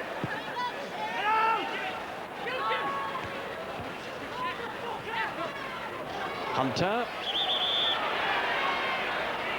Well, let's get the thoughts of the Leicester manager, David Pleat, watching in the studio. David? Well, looking at Hull, they haven't really tested Pears this half. It's been a policy of containment, and whether Stan Ternent has got it tactically absolutely right and is now going to start moving his troops forward, but he's tended to sit this half and accept the Middlesbrough pressure, and I feel that Middlesbrough play with a little bit more power and passion, and I feel that if Middlesbrough are going to win it, it might be a header in the box. I would even suggest maybe only one goal, but I just feel they've got superior strength in the air, but they just need a quality cross. Thank you, David.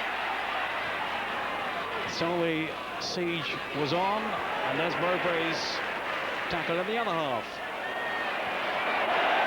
Now Cooper. Slaven was grappling them with Jacobs. And the tempo is rising, but still no goals. 0-0 at Ayresome Park.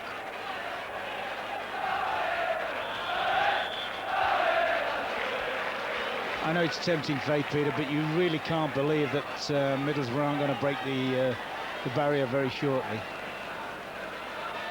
But all credit to Hull, you know, they've got, as we say, they've got the worst record in the division at the moment. Conceded a load of goals, and yet they've stuck at the task gamely. The keeper doesn't look anybody that, you know, he certainly doesn't look shell-shocked. I mean, there would be a suggestion that maybe after having the sort of season he's had that he would be uncertain, but no, he's done a captain's job there. Well, they say he's looked a bit shaky from long range, but they haven't really tested him in that way tonight, have they? Well, this time, Stan Ternent perhaps has got his team selection just right. Paul Hunter, the young striker he's brought on. Tell you about him in a moment. But this is Ripley now for Middlesbrough. David Mayle able to deal with this one.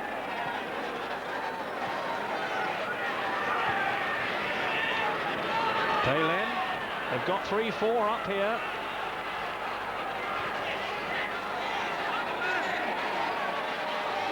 Jenkinson. And that was over the line, so goal kick to Middlesbrough.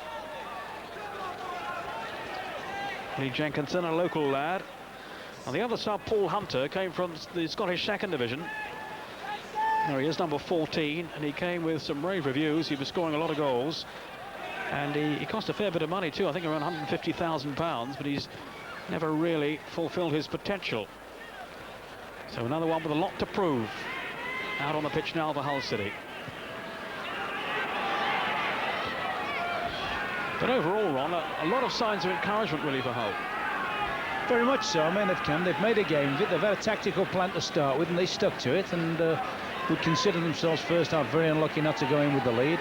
To be fair to them, they've had to weather a storm this half. I mean, they haven't been able to get the ball up to Payton, and that's quashed a lot of their attacking play.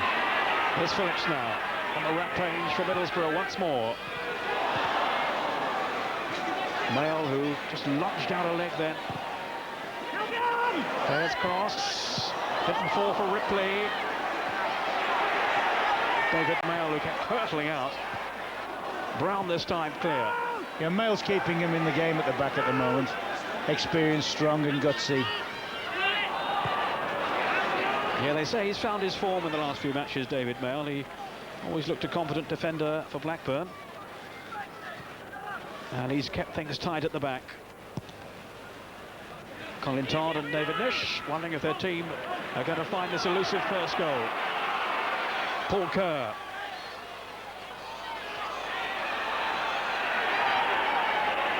But away comes Brown. Now, where's Palin going?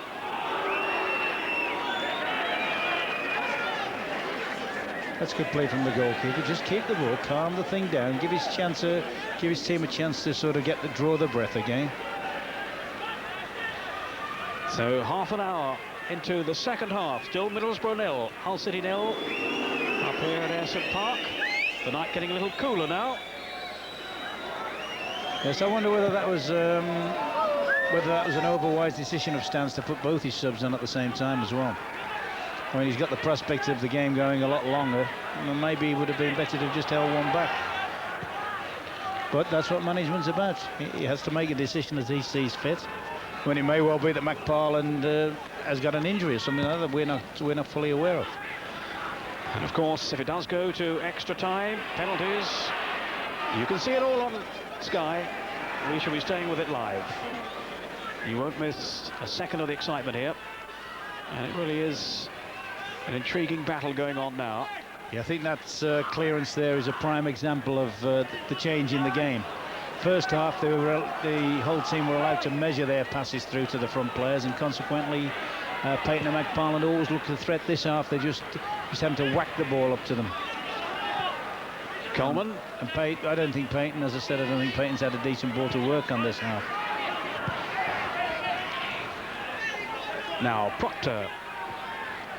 Here's Mowbray, hoping to add his considerable support for this Middlesbrough attack.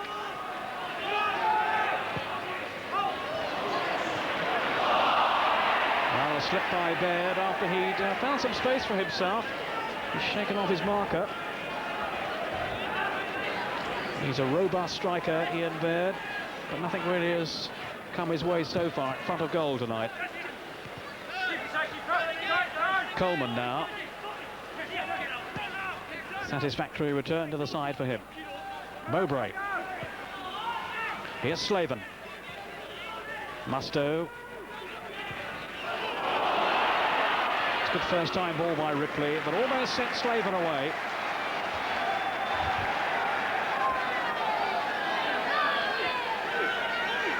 Cooper.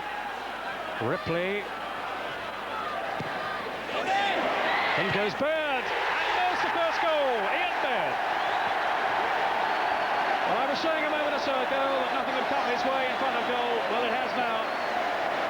And that was superbly taken then by Ian Baird. Yes, brilliant goal. Ripley does very, very well. Takes the last man on. Good deep cross to the back post, and Baird has actually been operating on the left-hand side of the attack, possibly for right-footed crosses or right-wing crosses. There you see, goes past old-fashioned winger style and digs it out. A Baird comes in, sees nothing else but the ball and picks his spot. Brilliant header, that. Absolute brilliant header. A real striker's goal then, in the old-fashioned centre-forward style. Beautifully tucked away by Ian Baird. And Middlesbrough, at long last, are in front.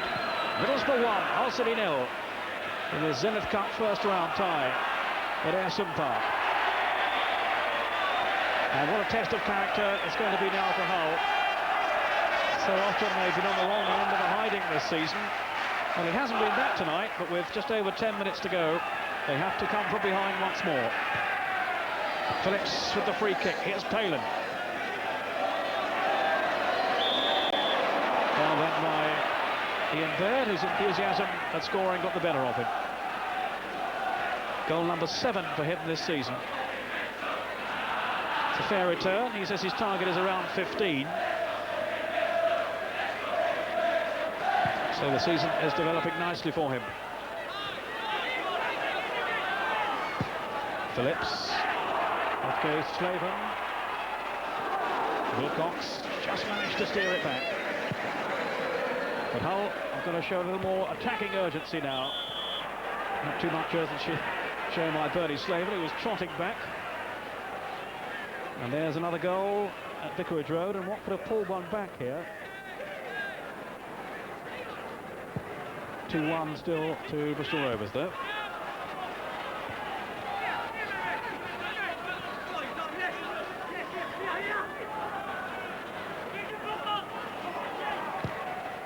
Brown to Jacobs. Wilcox. There's no way forward for him.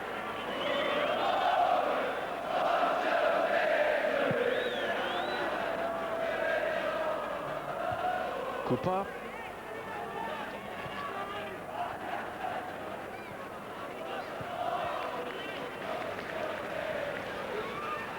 Around about 10 minutes of the match to go now, unless Hull can find an equaliser and take this game into extra time. Ron, if you were in charge of Middlesbrough, what would the game plan be now? Well, I think they should just keep pressing, particularly midfield. Hull have got inexperienced midfield players who have been forced back and haven't been able to break forward at all. And I think the play would be just exactly as they are doing, to keep pressure, just to keep pressure on the young boys in midfield, the whole young boys, and not allow them to get any sort of service up to Payton. Jacobs. Calvert's pass, rather optimistic though.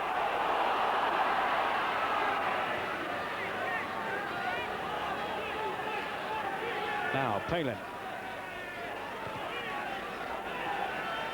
Mustoe.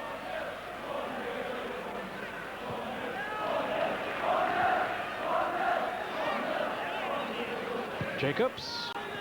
Payton. He certainly hasn't looked as dangerous in the second half as he did in the first. Palin. But here's Hunter now. And there is Payton going in. And, well, I produced a goal for Ian Baird at the other end. I thought I produced one for Payton then. That was more like it from Hull. Kerr, though, now. On the break for Middlesbrough. Here's Phillips. In for Slaven. Kerr. Was blocked by Mail. Musto. I think that's a corner. It's incredible, really, when you don't really see any way back for Hull. And all of a sudden they produce their best move of the half. And a little bit further away from the keeper, the ball from Hunter, and you think Payton would have had a tap in. You just have the feeling if they can give Payton the right service, he could yet pull this round. I mean, this corner's a first-class example of the zonal marking. They virtually allowed them a free ball into the box there. Two men round the corner and nobody was out to mark. It was Coleman who had that first header. Now Mowbray joining in.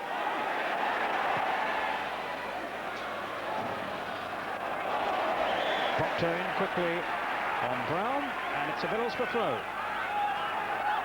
Edging their way towards victory and a trip to Manchester City in the second round. Middlesbrough, last season's beaten finalists, hoping to repeat that marvellous run.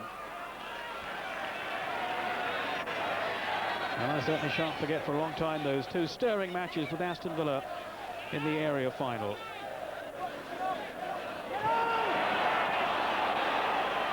Mowbray. Ripley, who hasn't let anyone down on his return to the side. Jenkinson hoping to show his pace. But the reassuring figure of Tony Mowbray was there to tidy up for Middlesbrough.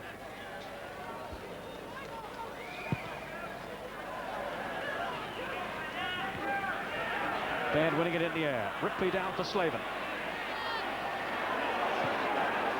Always a buzz around the ground when Slaven has the ball. Kerr now. Good cross in. That might have exposed the whole defence, but Mail was there. I think the most surprising thing about that was Mail got to that cross before Slaven did. I mean, the cross from Kerr is usually the sort of service that... watch this, here he comes, Kerr just shaping it now. An early ball into the front post, and that's something Slaven usually thrives on. I would have expected Bernie to be across the face of him then. So full marks to David Mail for protecting his goalkeeper then. That was Mail who had it clear. Ripley now.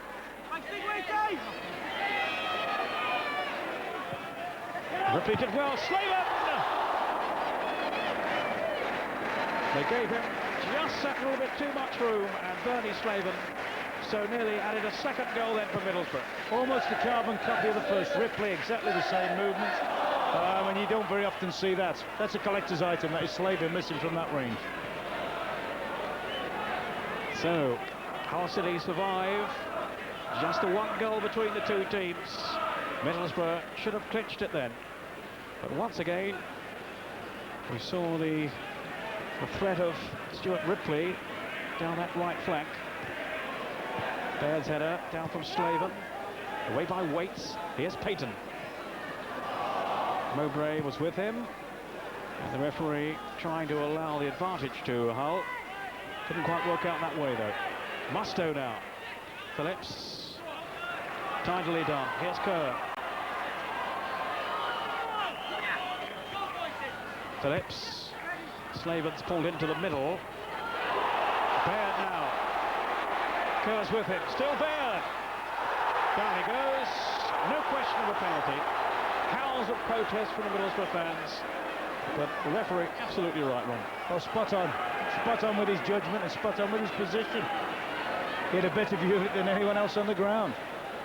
Here goes Baird. He attacks him. Nice turn there. He's stumbling all the while. And the lad's actually got first touch on the ball.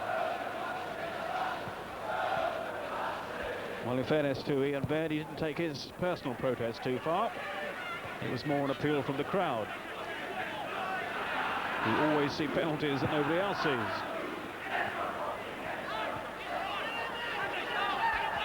To be fair, Peter, actually know one or two referees that see penalties that nobody else sees. They even out over a season, you know they do. Brown now.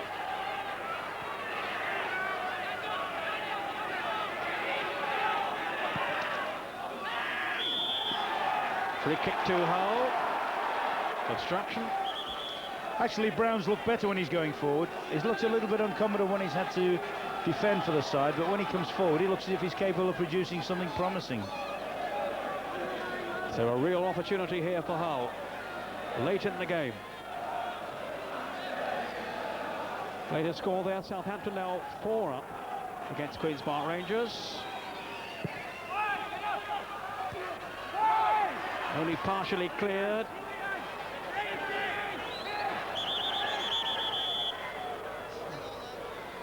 And that all looked rather untidy. Nasty clash of heads there in the penalty. A couple of players down injured there.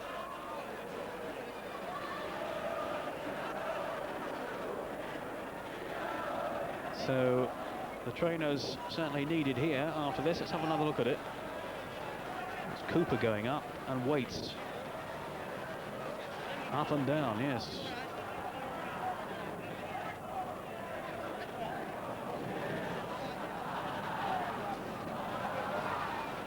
His Waits, a wounded tiger. But he's given a fair show tonight for Hull. Fairly rare opportunity in the first team. Stan Turner taking the opportunity to experiment, hoping to lift his side out of the doldrums. And I think whatever the result, Ron, he can look back with some pride on the way they played. Yes, they've played well, and they made it. They made the game into quite a good spectacle. The first half performance was excellent. They had a pattern of play, played with a sweeper. They passed the ball around nicely. They got good balls into the front men, and really ought to have come in 2-0 up. But whether now, I think it's a little bit of both. Middlesbrough have certainly pushed their game harder and gone stronger and been more positive. And, you know, when you look through, you see people like Calvert, you see the boy injured down there, Waits, people like that. They've got young Brown in, the boy that's come on, Jenkins. They've got a load of inexperience in the side at the moment. And one thing about Middlesbrough, they're a good side. You know, and they've had things gone against them a little bit. So they haven't had the best of breaks all season, and they're probably continuing through to tonight.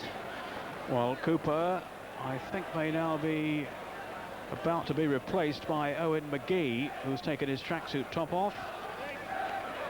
Colin Cooper. Well, he seems to be okay, but I think Colin Todd wants to make the substitution anyway. There's Owen McGee, a real little fighter who can be relied upon to scrap through these remaining minutes. Yeah, I remember that game he played last year when they stuck him marking, was it Tony Daly at Villa Park? That's right. One of his first games.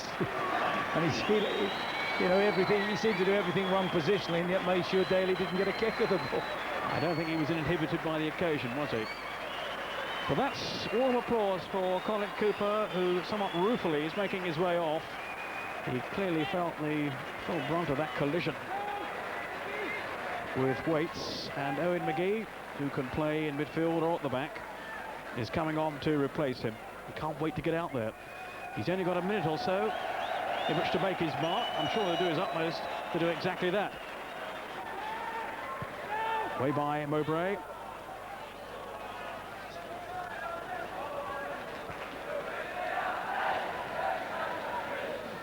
Jacobs taking the throw. Time almost running out now for Hull.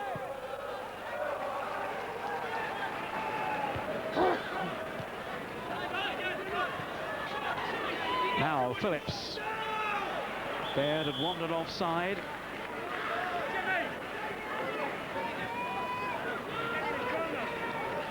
Hesford taking the free kick. Desperate last throw of the dice now then for Hull. Nicky Brown. Jenkinson. They got 4-5 in the middle. A good cross too, and an equaliser. And Waits has got it right at the last. Well, no wonder they're off the bench then celebrating. A clear header as Waits came in, the man who missed that early chance right at the start of the game. Well, this time he's come good. Yeah, you see Jenkinson, he's got this little trick, call it a lollipop. Lollipop's McGee, who really isn't warmed up. And a perfect delivery. Bit surprised that Waits has managed to get in there between the big Middlesbrough defenders, but full credit, a super header. We were saying earlier in the game he had a great chance and didn't take advantage of it, but he certainly made up for it there. Slaven claims the penalty. The referee shakes his head and points away. It's a corner. The last few seconds of this game. Suddenly Hull are right back in this, and if it stays at 1-1, we're into extra time. Coleman.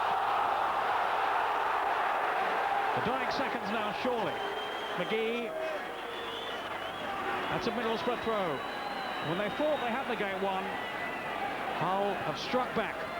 Yes, I think Middlesbrough will be cursing their luck that Cooper had to go off then, because he'd played Jenkinson quite well actually, and as I say, McGee's come on, not warmed up, and has been exploited straight away. Well, it was certainly his pace, Jenkinson, that exposed Middlesbrough. And the header from young Paul Waits. A memorable moment for him. It's made it 1-1. Baird. We've had now around 2 minutes of injury time. And that hit Hunter full in the face from Calvert, and it virtually knocked him out. He stayed down. My word, that was a savage blow then. And by his own man too.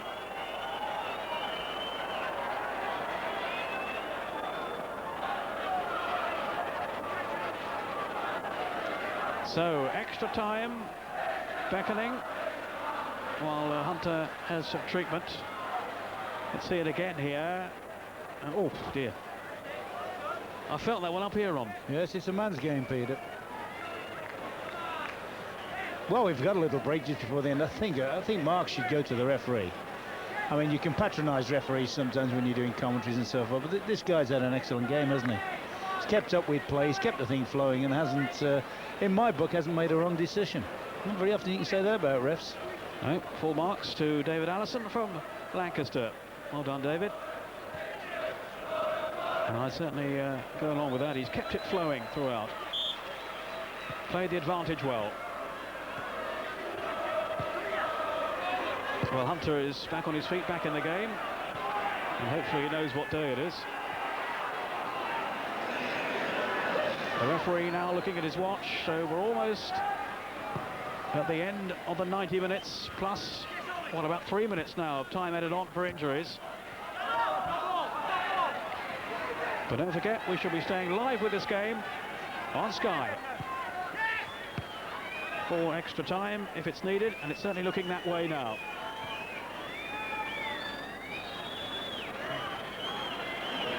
Four minutes of injury time. And there is the final whistle. Well, some cheers from the Middlesbrough supporters who thought their team had made it. But 1-1 it is. That late goal from Paul Waits to cancel out the earlier strike from Ian Baird. All credit to Hull for battling their way back. That was interesting. We then are staying with this. Ron, just to interrupt you there, because we're going off for a short break now. And then we'll be back with the whole of extra time, and if need be, we'll stay on for penalties as well. So, stay with us on Sky.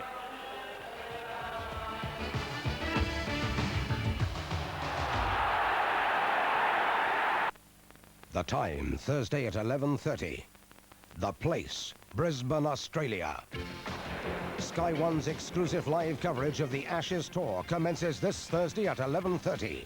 See the young Lions take their revenge. The clashes for the Ashes begins. Australia versus England, the first test match. Brought to you by Eagle Star, Thursday night at 11:30, live on Sky One. Mitsubishi's Black Diamond television technology produces a high-performance picture that delivers superb colour, contrast and reality.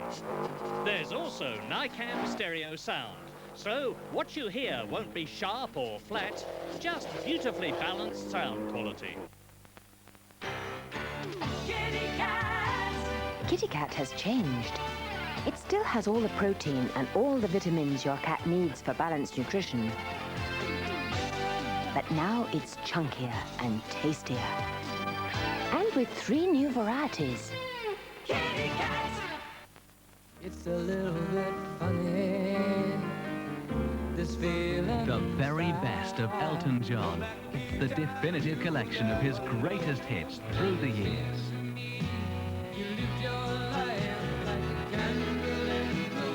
An essential double album with all the classics from Your Song to Sacrifice. Get the very best of Elton John. Out now.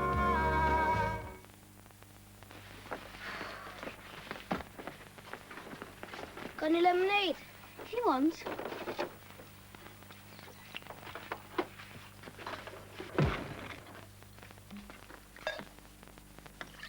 Milk! Ugh! It's what Ian Rush drinks. Ian Rush?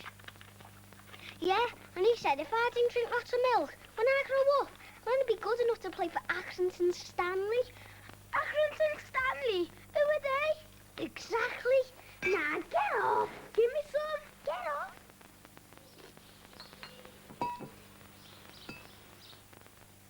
Big films come to the small screen first, on video.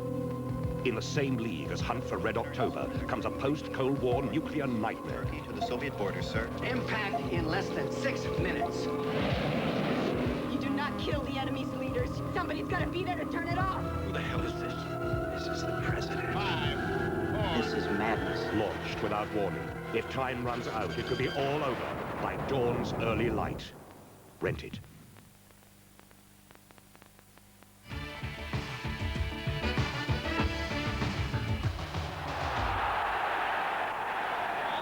So, welcome back to Ayrton Park. Extra time now underway. Middlesbrough kicking from right to left. You joined us right on cue. And the excitement really mounting now. After that late revival by Hull City. Right at the end of 90 minutes. A goal from Paul Waits. And this after Ian Baird had given Middlesbrough the lead. And that seemed to have been enough. But we reckon without young Paul Waits. Mowbray taking the free kick. Not very effectively, though.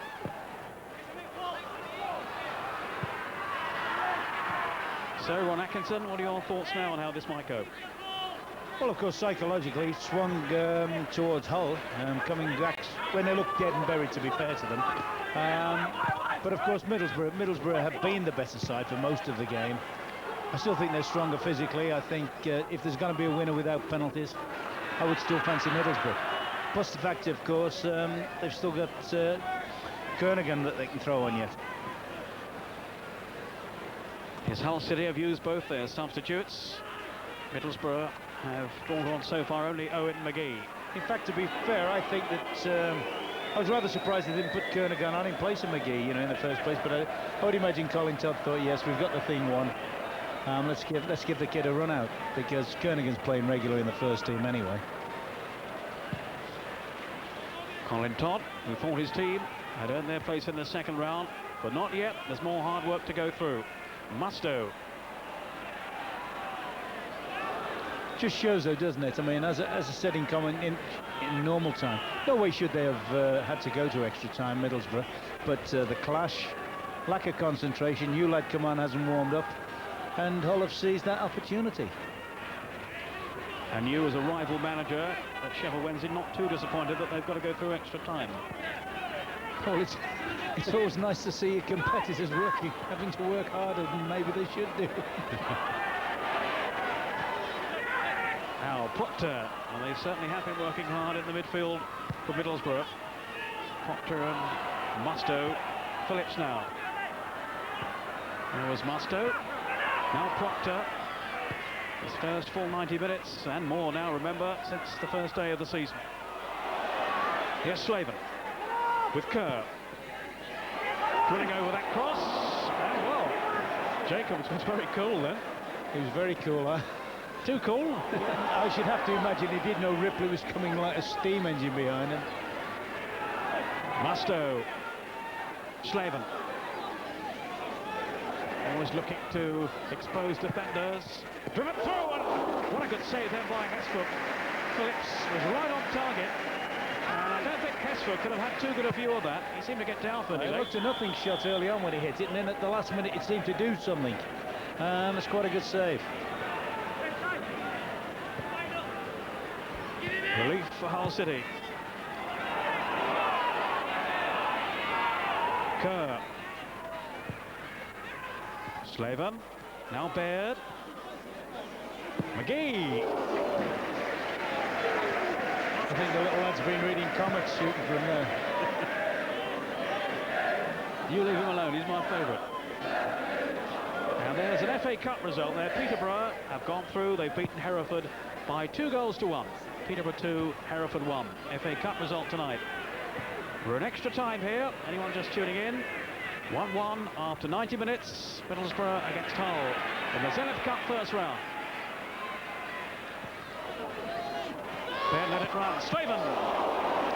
Hesfoot perfectly placed once more.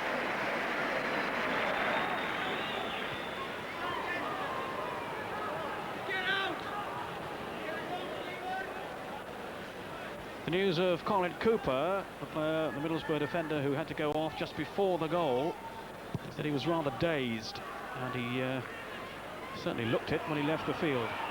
Now Slaven. Let's hope that Cooper isn't too bad and that he's back in the action fairly soon. Fellas deserve the win bonus tonight, Mail. Not the best looking of players, but sticks to his task. And has been really the backbone of Hull's performance tonight. Musto, Kerr, combination, almost weaved a pattern then, a path to goal. Ripley, who has been impressive. Slaven, Kerr, and away comes Mayo. Now then for Palin. Brown, off on one of those leggy runs of his. Jenkinson, who set up the first goal. What a crashing reminder then of the tenacity of Owen McGee. Well, that's something McGee's got to do against him. He mustn't let him get a run at him. He must tackle him as he receives the ball, because he is quick, as we've seen Jenkinson. Payton was offside. Certainly Middlesbrough have looked a better balanced side since they've more or less played Ripley as a right winger and just put Slavin and Baird. Baird coming in up from the left wing on all right wing crosses. It's looked a better setup altogether, that. So in McGee, we saw him a moment or so ago, on for Colin Cooper. Of course, we had extra time here in the area final last season when Middlesbrough went on to win, overcoming Aston Villa. Paul Kerr here, very instrumental in that success. Phillips now. Kerr, it was a tantalising ball in. He's played well, Paul Kerr. And the chase is on now. Hunter with Mowbray. No question, though, that Mowbray was going to get there first.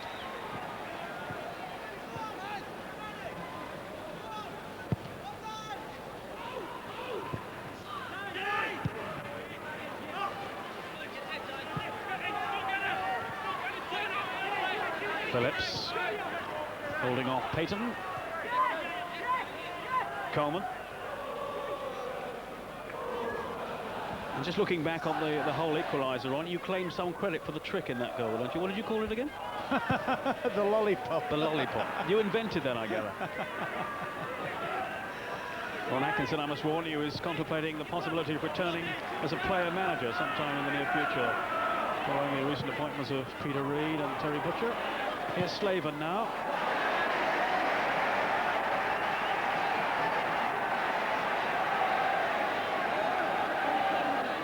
Ron Atkinson still very active in the five-a-sides at Sheffield Wednesday. He tells me. Kerr with the corner. Mowbray and the goal. That's it, 2-1. was warning earlier of the danger that he poses around the penalty spot if they could find him. And this time the header was too strong, despite the defender on the line. Yeah, but you see here now, look along the 6-yard line. Those players are all marking space, and virtually Mowbray's allowed to run in on a post. He's running onto those defenders are having to make standing jumps. And consequently, I mean, I don't think you can afford to let anybody of his calibre have that sort of freedom to run at you. So Middlesbrough once again have their noses in front. Tony Mowbray, the captain, leading by example, makes it Middlesbrough 2, Hull 1. Palin, can Hull come back again? Jenkinson, easy though for Coleman. There we are, confirmation, Middlesbrough back in front. Musto, Proctor. Tremendous noise now around Ayresome Park. It's a searching ball for Slaven. And it was knocked very powerfully by David Mayo. There's the goal scorer, Tony Mowbray.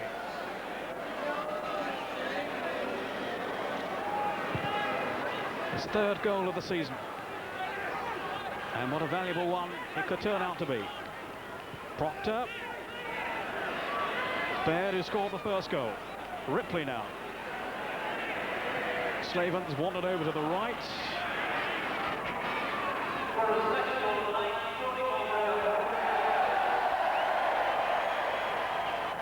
And the roar around Ayresome Park was to greet the tannoy announcement of Tony Mowbray's strike for Middlesbrough. Great header of a ball, Mowbray, at either end of the field. No emotion on the faces of Colin Todd and David Nish. The pair who in tandem are hoping to bring success to Middlesbrough this season.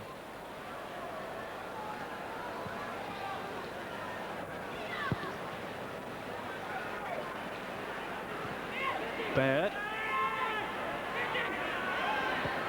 Here's Kerr. Phillips now. Once more, it was Mail who came herring across for Hull. FA Cup, Doncaster 1, Chester 1. They're into extra time at Bellevue. And here's another one. Again, extra time being played. Scunthorpe 1, Rochdale 1, latest score. Payton. Hunter's gone through the middle. And Mowbray in just a hint of trouble, but he was too strong, really. Too commanding. And Hunter couldn't get the better of him. I think that's the first pass since the end of normal time, the first half of normal time, that Payton's had anything to work on. And he just showed his menace there with his pace up the right wing. And just confirmation that Southampton have cruised through to the 3rd round. 4-0 they've beaten Queen's Park Rangers at the Dell. Second time they've beaten Queen's Park Rangers in a fortnight. So things looking up for Southampton at the Dell. And here's a final score from the Zenith Cup. It's Notts County 1, Port Vale 0. So Notts County through to the next round.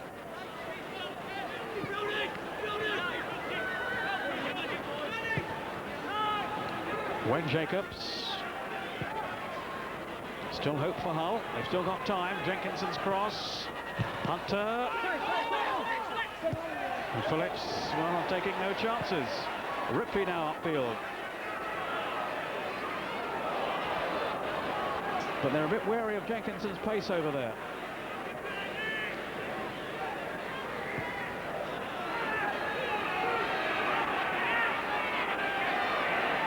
Mail. And his teammates, well, some urging him forward, some back. He's decided to make up his own mind. He's found Jenkinson. Excellent pass too. Jacobs now. Off goes Jenkinson, but he won't get there before Mowbray. And then he dallied rather dangerously, that Tony Mowbray, of all people. In all fairness, Peter, that's twice he's done it in the last few minutes. And you really don't expect Mowbray to do that. You look upon him as a reliable, solid defender that just sees danger off. Payton. Jenkinson. Good deep cross to Brown. Now Hunter. Too many defenders in the way, though, and that'll be a free kick to Middlesbrough. Well, credit to Hull, they're playing in their little triangles, they're playing their pockets of football, and you can sense the players themselves seem to feel that Jenkinson can give them something, because as much as possible they try to get the ball out to him at every available opportunity. Stan Turnant, so relieved when his team scored that late equaliser, but now they're behind once more. Baird with the header. Here's Ripley. Crunching tackle from Wayne Jacobs.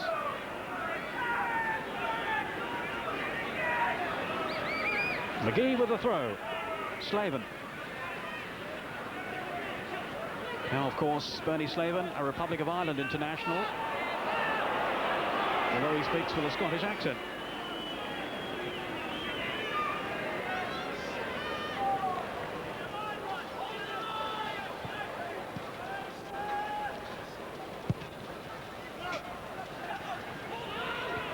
Ripley. Ripley once more. Almost fell then for Musto.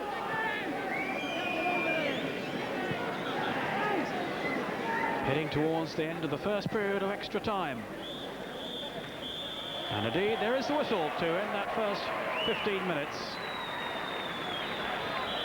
Middlesbrough, with the goal from Tony Mowbray, restoring their lead. But will it be enough? Hull have shown they have the resources to come back once, and Stan Turnant will be hoping to persuade them that they can do it again. And the referee, I think, wants to get straight on with the second period of extra time. Ron Atkinson, your thoughts now? Well, when Mowbray scored the goal, you looked at it and thought that might just be game, shot and match, but Hull have played as well as they've played since the early part of the first half. Here we see the goal again, quick on Mowbray. One thing about it's an absolute excellent technical header. I mean, the three headed goals have all been excellent headers.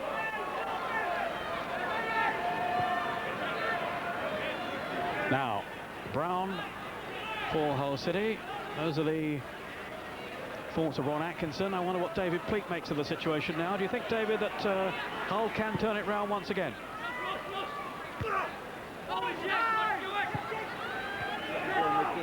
Who looks to me slightly out of position at right back. He's a left-footed player, and Jenkins has that particular trick. I call it the bicycle trick. Ron obviously invented it, like he invented most things. He calls it a lollipop trick. But Jenkinson's a threat if he gets round the back of them.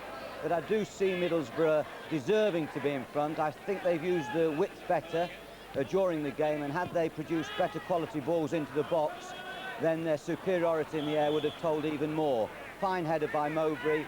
Fine header by Baird, who's a real bruising, brave header of the ball in the box, and an excellent header to equalise by Hull City. But I think Middlesbrough now are in the driving seat, and it wouldn't surprise me as Hull go forward even more now to try and pull it back if Middlesbrough sneak another goal. Well, Middlesbrough are pressing now, hoping for a third goal that would perhaps put this all beyond doubt. A bicycle trick we're now calling that little piece of magic that produced the goal for Middlesbrough, for Hull City rather. One that Ron Atkinson claims to have invented some way back in the distant past. When did you invent it then? About 10 minutes ago. Now everybody in our street could do that as a kid. Right. Even some of the lads.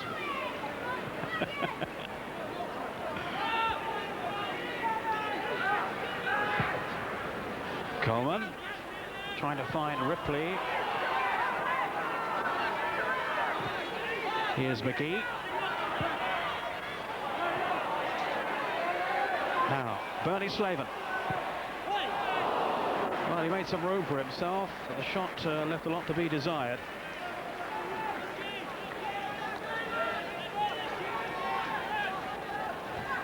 But Bernie Slaven, once again, among the leading goal scorers in the second division, all chasing Steve Bull, of course, of Wolves. Slaven on 10, Andy Payton with 11, the Hull City striker. Brown.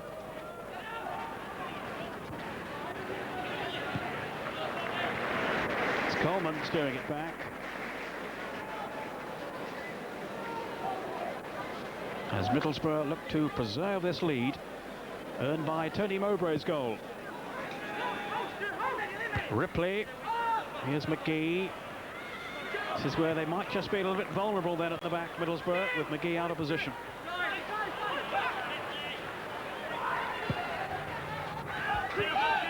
Having said that, he's such a competitive player.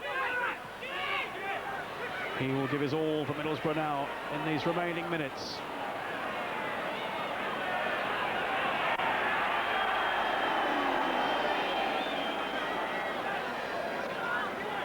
Coleman calming it all down, and Stephen Pears not in too much of a hurry either.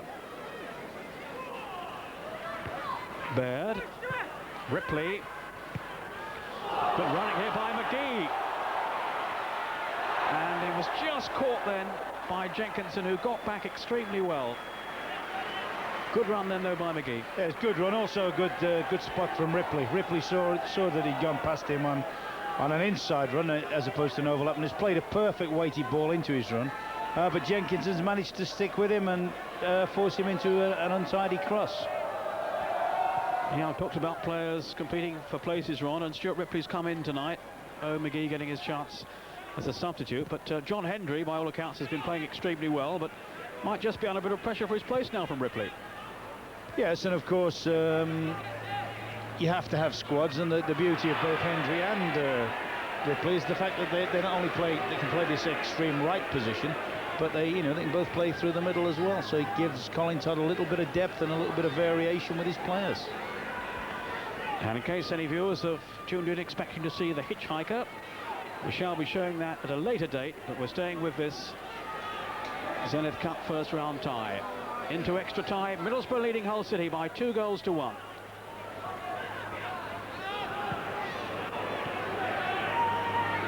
Ron Atkinson looking a little bemused, not quite sure what the hitchhiker is. Sure you'll be tuning in to future programmes. I was looking all around the ground for something I hadn't noticed. Jacobs to Wilcox.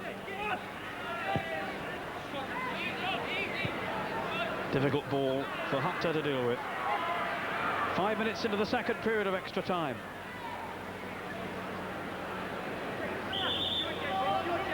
And the referee urging McGee to take the throw in a little more quickly.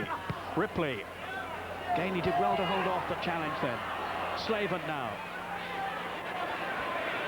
He had Kerr away to his left. Baird. Controlled it well, couldn't keep his shot down. Yeah, he's impressed me very much tonight, Baird, with his appreciation of the game. I mean, when one talks of Baird, they talk about his aggression and so forth. But look at this lovely little chest control here. Sets himself up for a shot. Unfortunately, he doesn't get over the ball. Otherwise, he'd have had a very, very good piece of skill. He had a reward at the end of it. One goal to his credit so far. There's Jenkinson. That was a good effort too. Hunter on the break.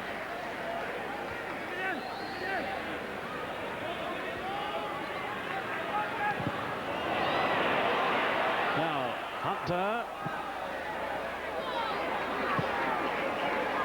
Middlesbrough too strong at the back once more. Yes, he doesn't look over sharp, does he, Hunter? Doesn't look. He looks as if he's been out of first-class action for some while. One or two little situations have fallen to him and he hasn't quite snapped up on it. That maybe if it had been his front-knee partner, Payton, could have had a different result. I think he's been scoring a few goals in the reserve lately, Hunter, which has earned him his opportunity. Final score coming in from Vicarage Road, and it's a victory for Bristol Rovers by 2-1. They went 2 up. Watford pulled 1 back, but not enough. Bristol Rovers through to the next stage. Slaven now for Mustoe. Brown nicking it off his toes. So Hull still fighting, hoping to equalise once again. Jenkinson.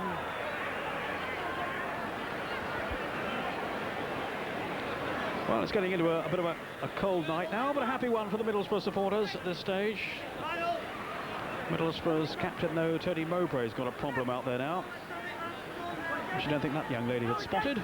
And Mowbray's okay. Oh dear, but Ripley got caught in the face.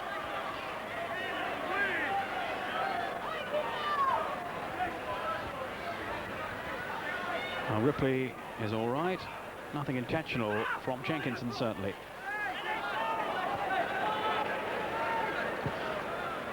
Mayo hoisting it upfield.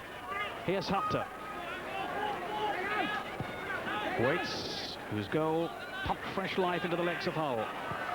Jacobs to Palin. Calvert hoping to swap passes, but not successfully with Hunter. Kerr.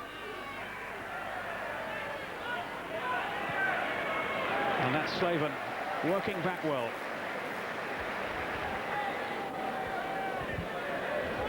Certainly at the moment Hull are looking to push forward, which obviously they've got to do, but it does look as if Middlesbrough are trying to just conserve the lead and not overstretch now.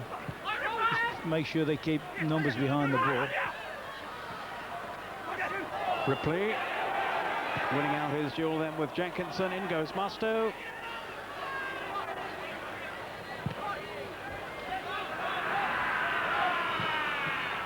My money's on Mowbray here.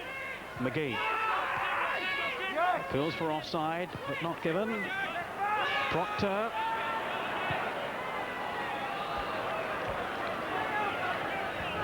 What about Mark Proctor's return, Ron? He's been out for a while with injury, but yes, he's done his way through. He's played sensible. He hasn't gone on any runs all over the field. He's just sat in the middle of their midfield and kept the thing going, which is understandable. I mean, he's a player of experience. He knows the game. And it's understandable after a long layoff. Colin Todd will be pleased with the way he's sort of started his comeback. And in there now, challenging for a regular place again, Mark Proctor. Patent for Hull. Another quick turn from him. He felt he was fouled, but referee David Allison, who has not put a foot wrong tonight, says you're wrong. 5 minutes to go.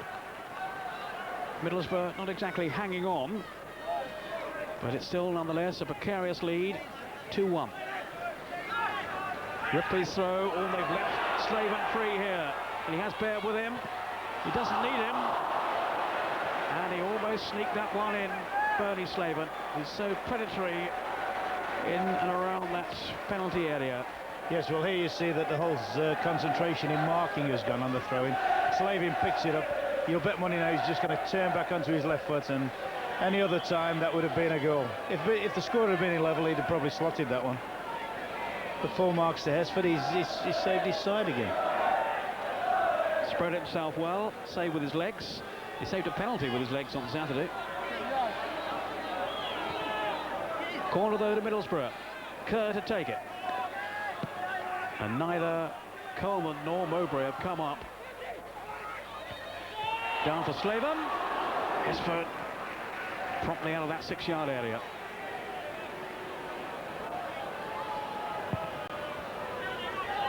Mustoe. Oh, and Slaven then was well offside.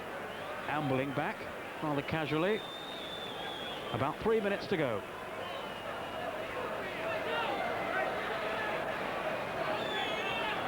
He says 2 minutes.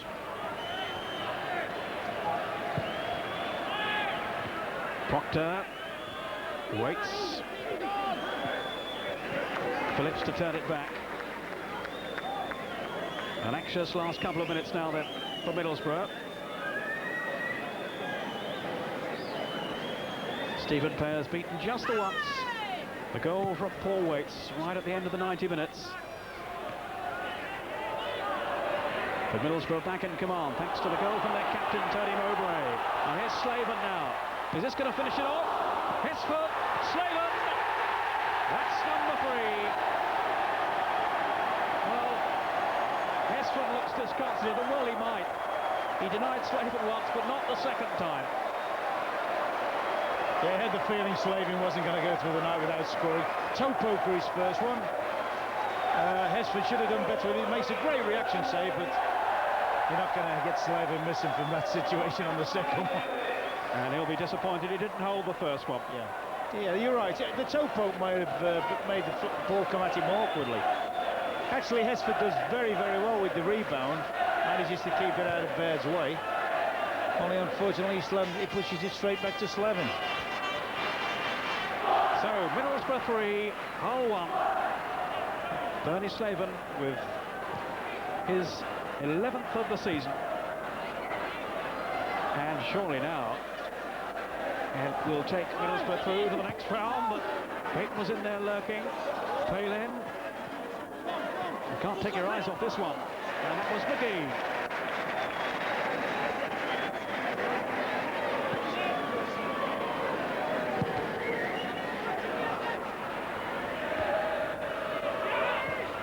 Proctor just beginning to tire now, as you'd expect. Mark Proctor battle his way back to fitness and back into the Middlesbrough side. The second spell at Aston Park. Yes, he'll have benefited from this because all the training in the world doesn't make up for match play, and then to get match play and to get on the winning side and to actually get extra time as well is an added bonus. Phillips. Kerr. Phillips again. Middlesbrough just playing out time now. Well, still the goals are being conceded by Hull, and at the end of the night it looks as if they're going to let another 3 in. There's 4 on Saturday, 7 at West Ham, 5 at Sheffield Wednesday. Ripley and Hesford holding on this time. But overall, I don't think they can look back with quite as much dissatisfaction as that scoreline might suggest, Ron. That's right. It's a little bit flattering to Middlesbrough, to be fair. And in terms of as a game for a neutral, if you are amongst the uncommitted, it's been an excellent game, I think. Both sides have attempted to play good controlled football. And perhaps not over yet. Jenkinson. Here's Jacobs now. Good drive. And over the top. Calvert.